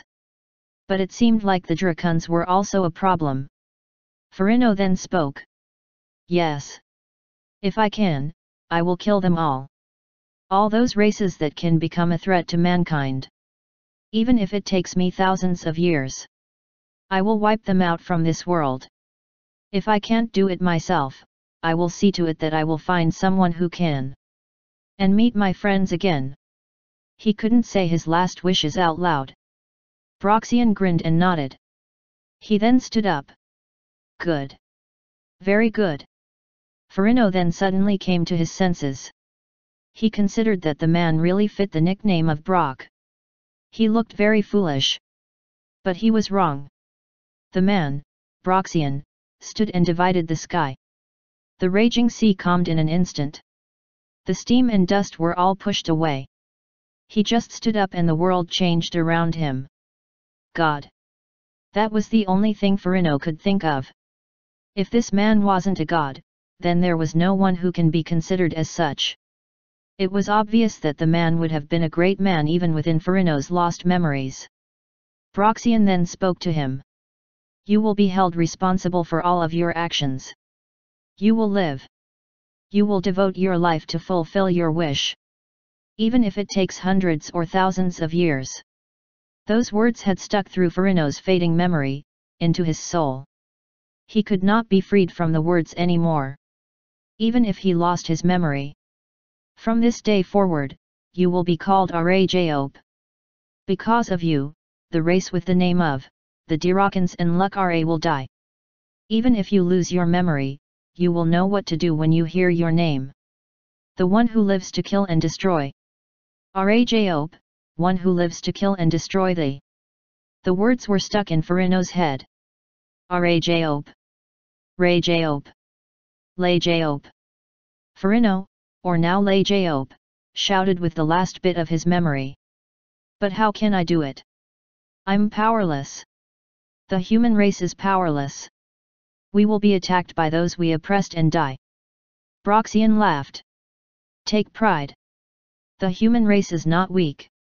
Remember that the king of the human race killed the king of Lukras and the Dracuns. This memory will help you stay on track.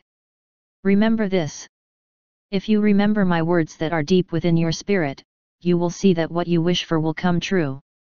The day where only humankind lives in this land. Lajaop then fell down. He then saw Broxian in his fading sight. Broxian was crumbling. His body was dissipating into powder. Broxian looked at Lajaop and spoke. It would be great if I could do it instead, but my time is up. He had survived against the other two, but he did not win. He did kill them, but it also killed him. There was a day left for Farino's memory to stay intact, but Broxian would not last that much longer either. Broxian was barely holding on to his fading self just enough to speak to Farino. It will not be an easy path. It will be a lonely and painful path. I see what others can't. You should live and press on. Then, you will eventually be granted what you truly wish for. Lei Jaop then thought about what he wished. Syriana. Kenarad. With the last memory, he fell. Broxian then laughed out loud. Ha ha ha. I have succeeded. Lukras. Dracons. Do not be relieved. I will let even one of your kind live while you kill my brethren. I have ripped apart your kings. And the rest of you, you will all be killed by my dagger. All of you. The man's word spread across the world. He then faded away, leaving only Farino, who became Lei Jaop in his fainted state. Within the memory, Lei Jaop was watching. Then the memory began to flow again. It connected back to his recent memories. The man began to think about what happened. He then remembered his name. Lei Jaop. Yeah, I'm Lei Jaop. What was I doing here?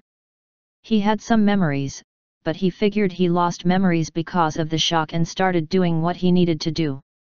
The reason he didn't feel important to find his lost memory was because his body refused to think about it. Right. I was studying within Axarum. He then walked into Axarum and began studying the core, which he had been doing before the destruction. The human race was in danger. He had to study to give hope. Looking at the memory carefully, Lei Jaop noted every detail. After that was exactly as he remembered it. He went back into Axarum and obtained basic information about the divine nation. He had learned of Broxian's name again there. He had also acquired memory about 3 monsters by the results sent by the expedition team at the end. But it was all something that wasn't related to him. It somehow was fortunate that he had lost his memory. Thousands of years of anger would probably be too tiring. It would have driven him mad in the end. He was only allowed to pursue his goal because he was not overwhelmed with rage. His lost memory also allowed him to travel across Lukras territory toward Aratian. The priest spoke as if had he met Lei Jaop for the first time, but it was obvious that he just lied because he knew Lei Jaop had lost his memory. But the memory was now different. Lei Jaop now knew the reasoning behind his past actions. He had roamed Aratian territory. His lonely days had been continued and he experimented with the monkeys. During that time, the same mankind was born within. The monkey who had born with 80% of possibility that eventually came into fruition. It would have been just one of the success. Even if the monkey became such a being, it was still only a monkey. But he couldn't do that. Without his memories, Lei Jaop did not see why. Right. He is not a monkey. He's like my child. The superhuman asked Lei Jaop after he explained what Lei Jaop had done. What should I call you? You're like a father then, right? That seemed reasonable, but something didn't feel right. Lei Jaop shook his head. No. Let's be friends. Say. I'll give you a new name. These savage humans did not even name themselves. Lei Jaop then thought long and chose a name. Name that a certain man would like. Right. Broxian. Let's do Broxian. The superhuman didn't seem eager. Broxian. I like it, but it feels weird. Lei Jaop was so happy. He couldn't understand why. That was when Lei Jaop had earned a partner that will side with him for thousands of years. The Lei Jaop who was looking at this memory watched without any words. Then the time flowed again. Chapter 226, Side Story of the Long Forgotten Past. Lei Jaop was shocked. Broxian. What's going on? Broxian was dying.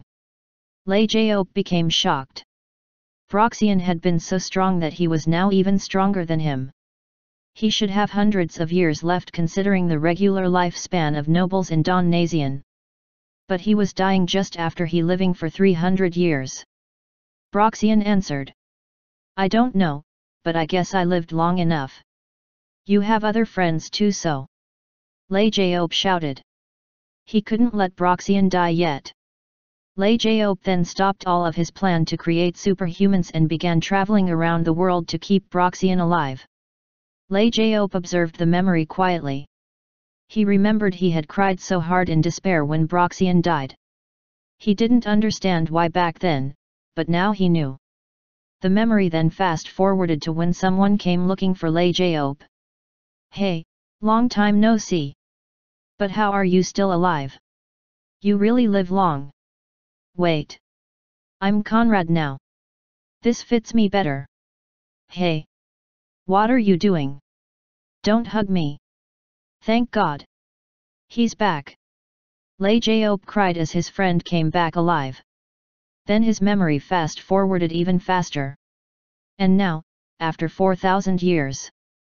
A memory stopped at a certain point. Hey? Who's this? The Roman family? Why did he hide the rating? Lajaope had finally met him again. He didn't know back then. But with all of his memory back, he could now see it. Xian, instead of Broxian, you fulfilled your wish. Xian, the man who helped Lajaope reach the end of his journey. Right, so this was it. Lajaope smiled. Then he felt a voice coming to him. You've done great work. What did I say? Lajaope nodded.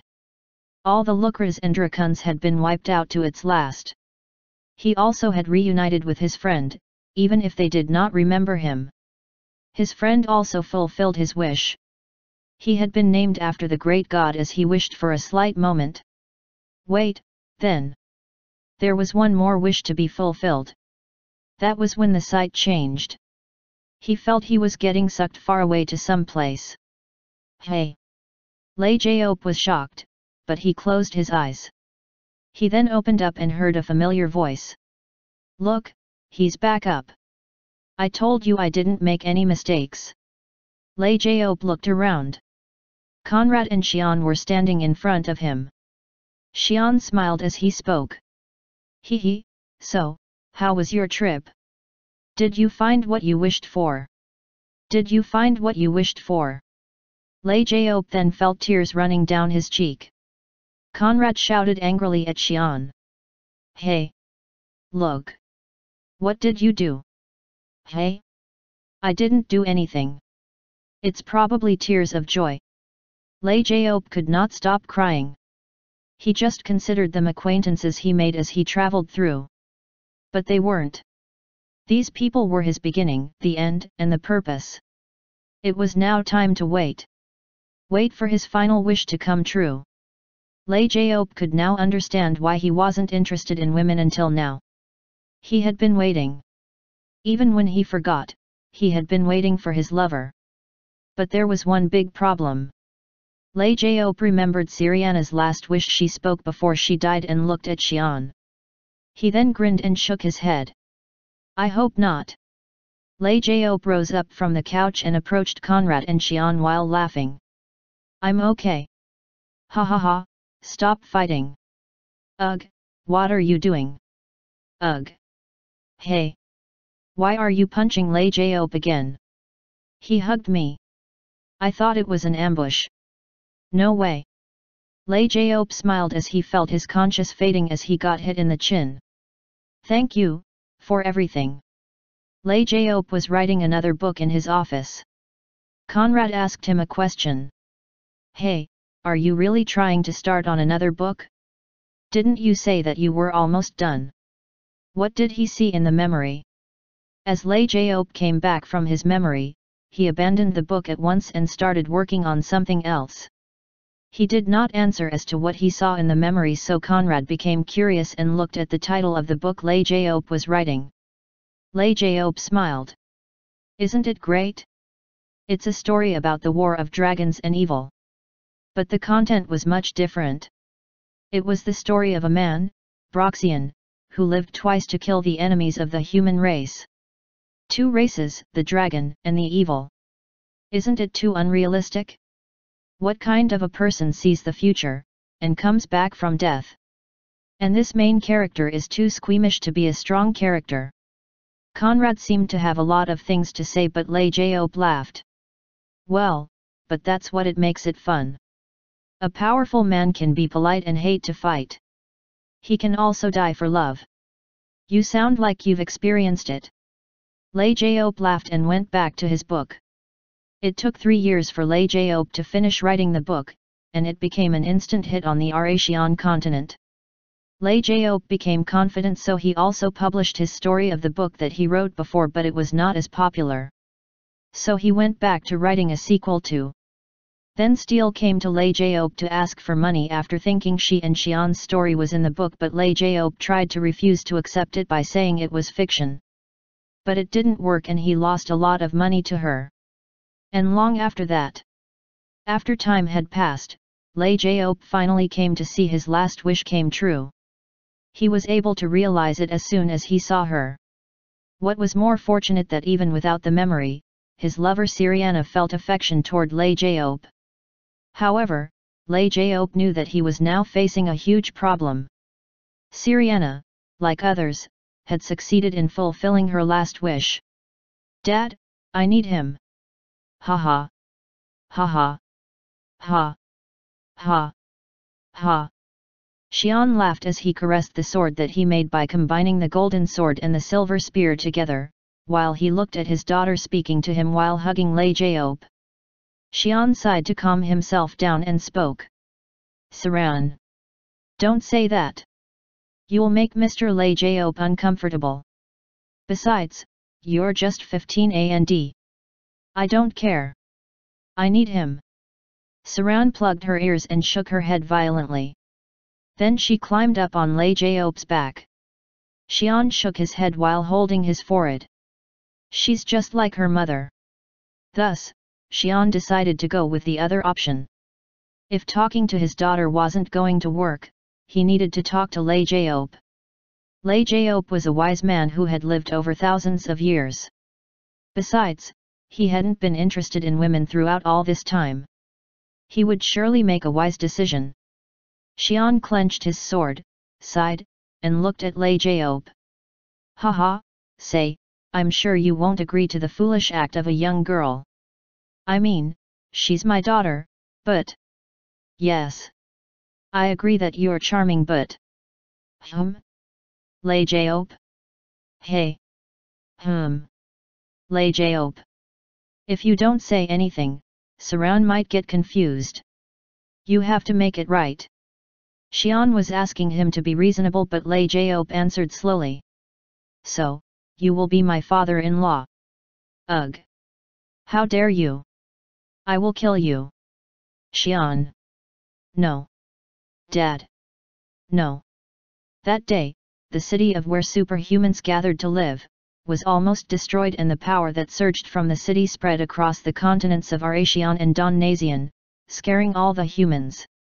People then later called this day, the Day of God's Wrath. They thought something had angered God that day, and they chose to celebrate that day to ease God's anger.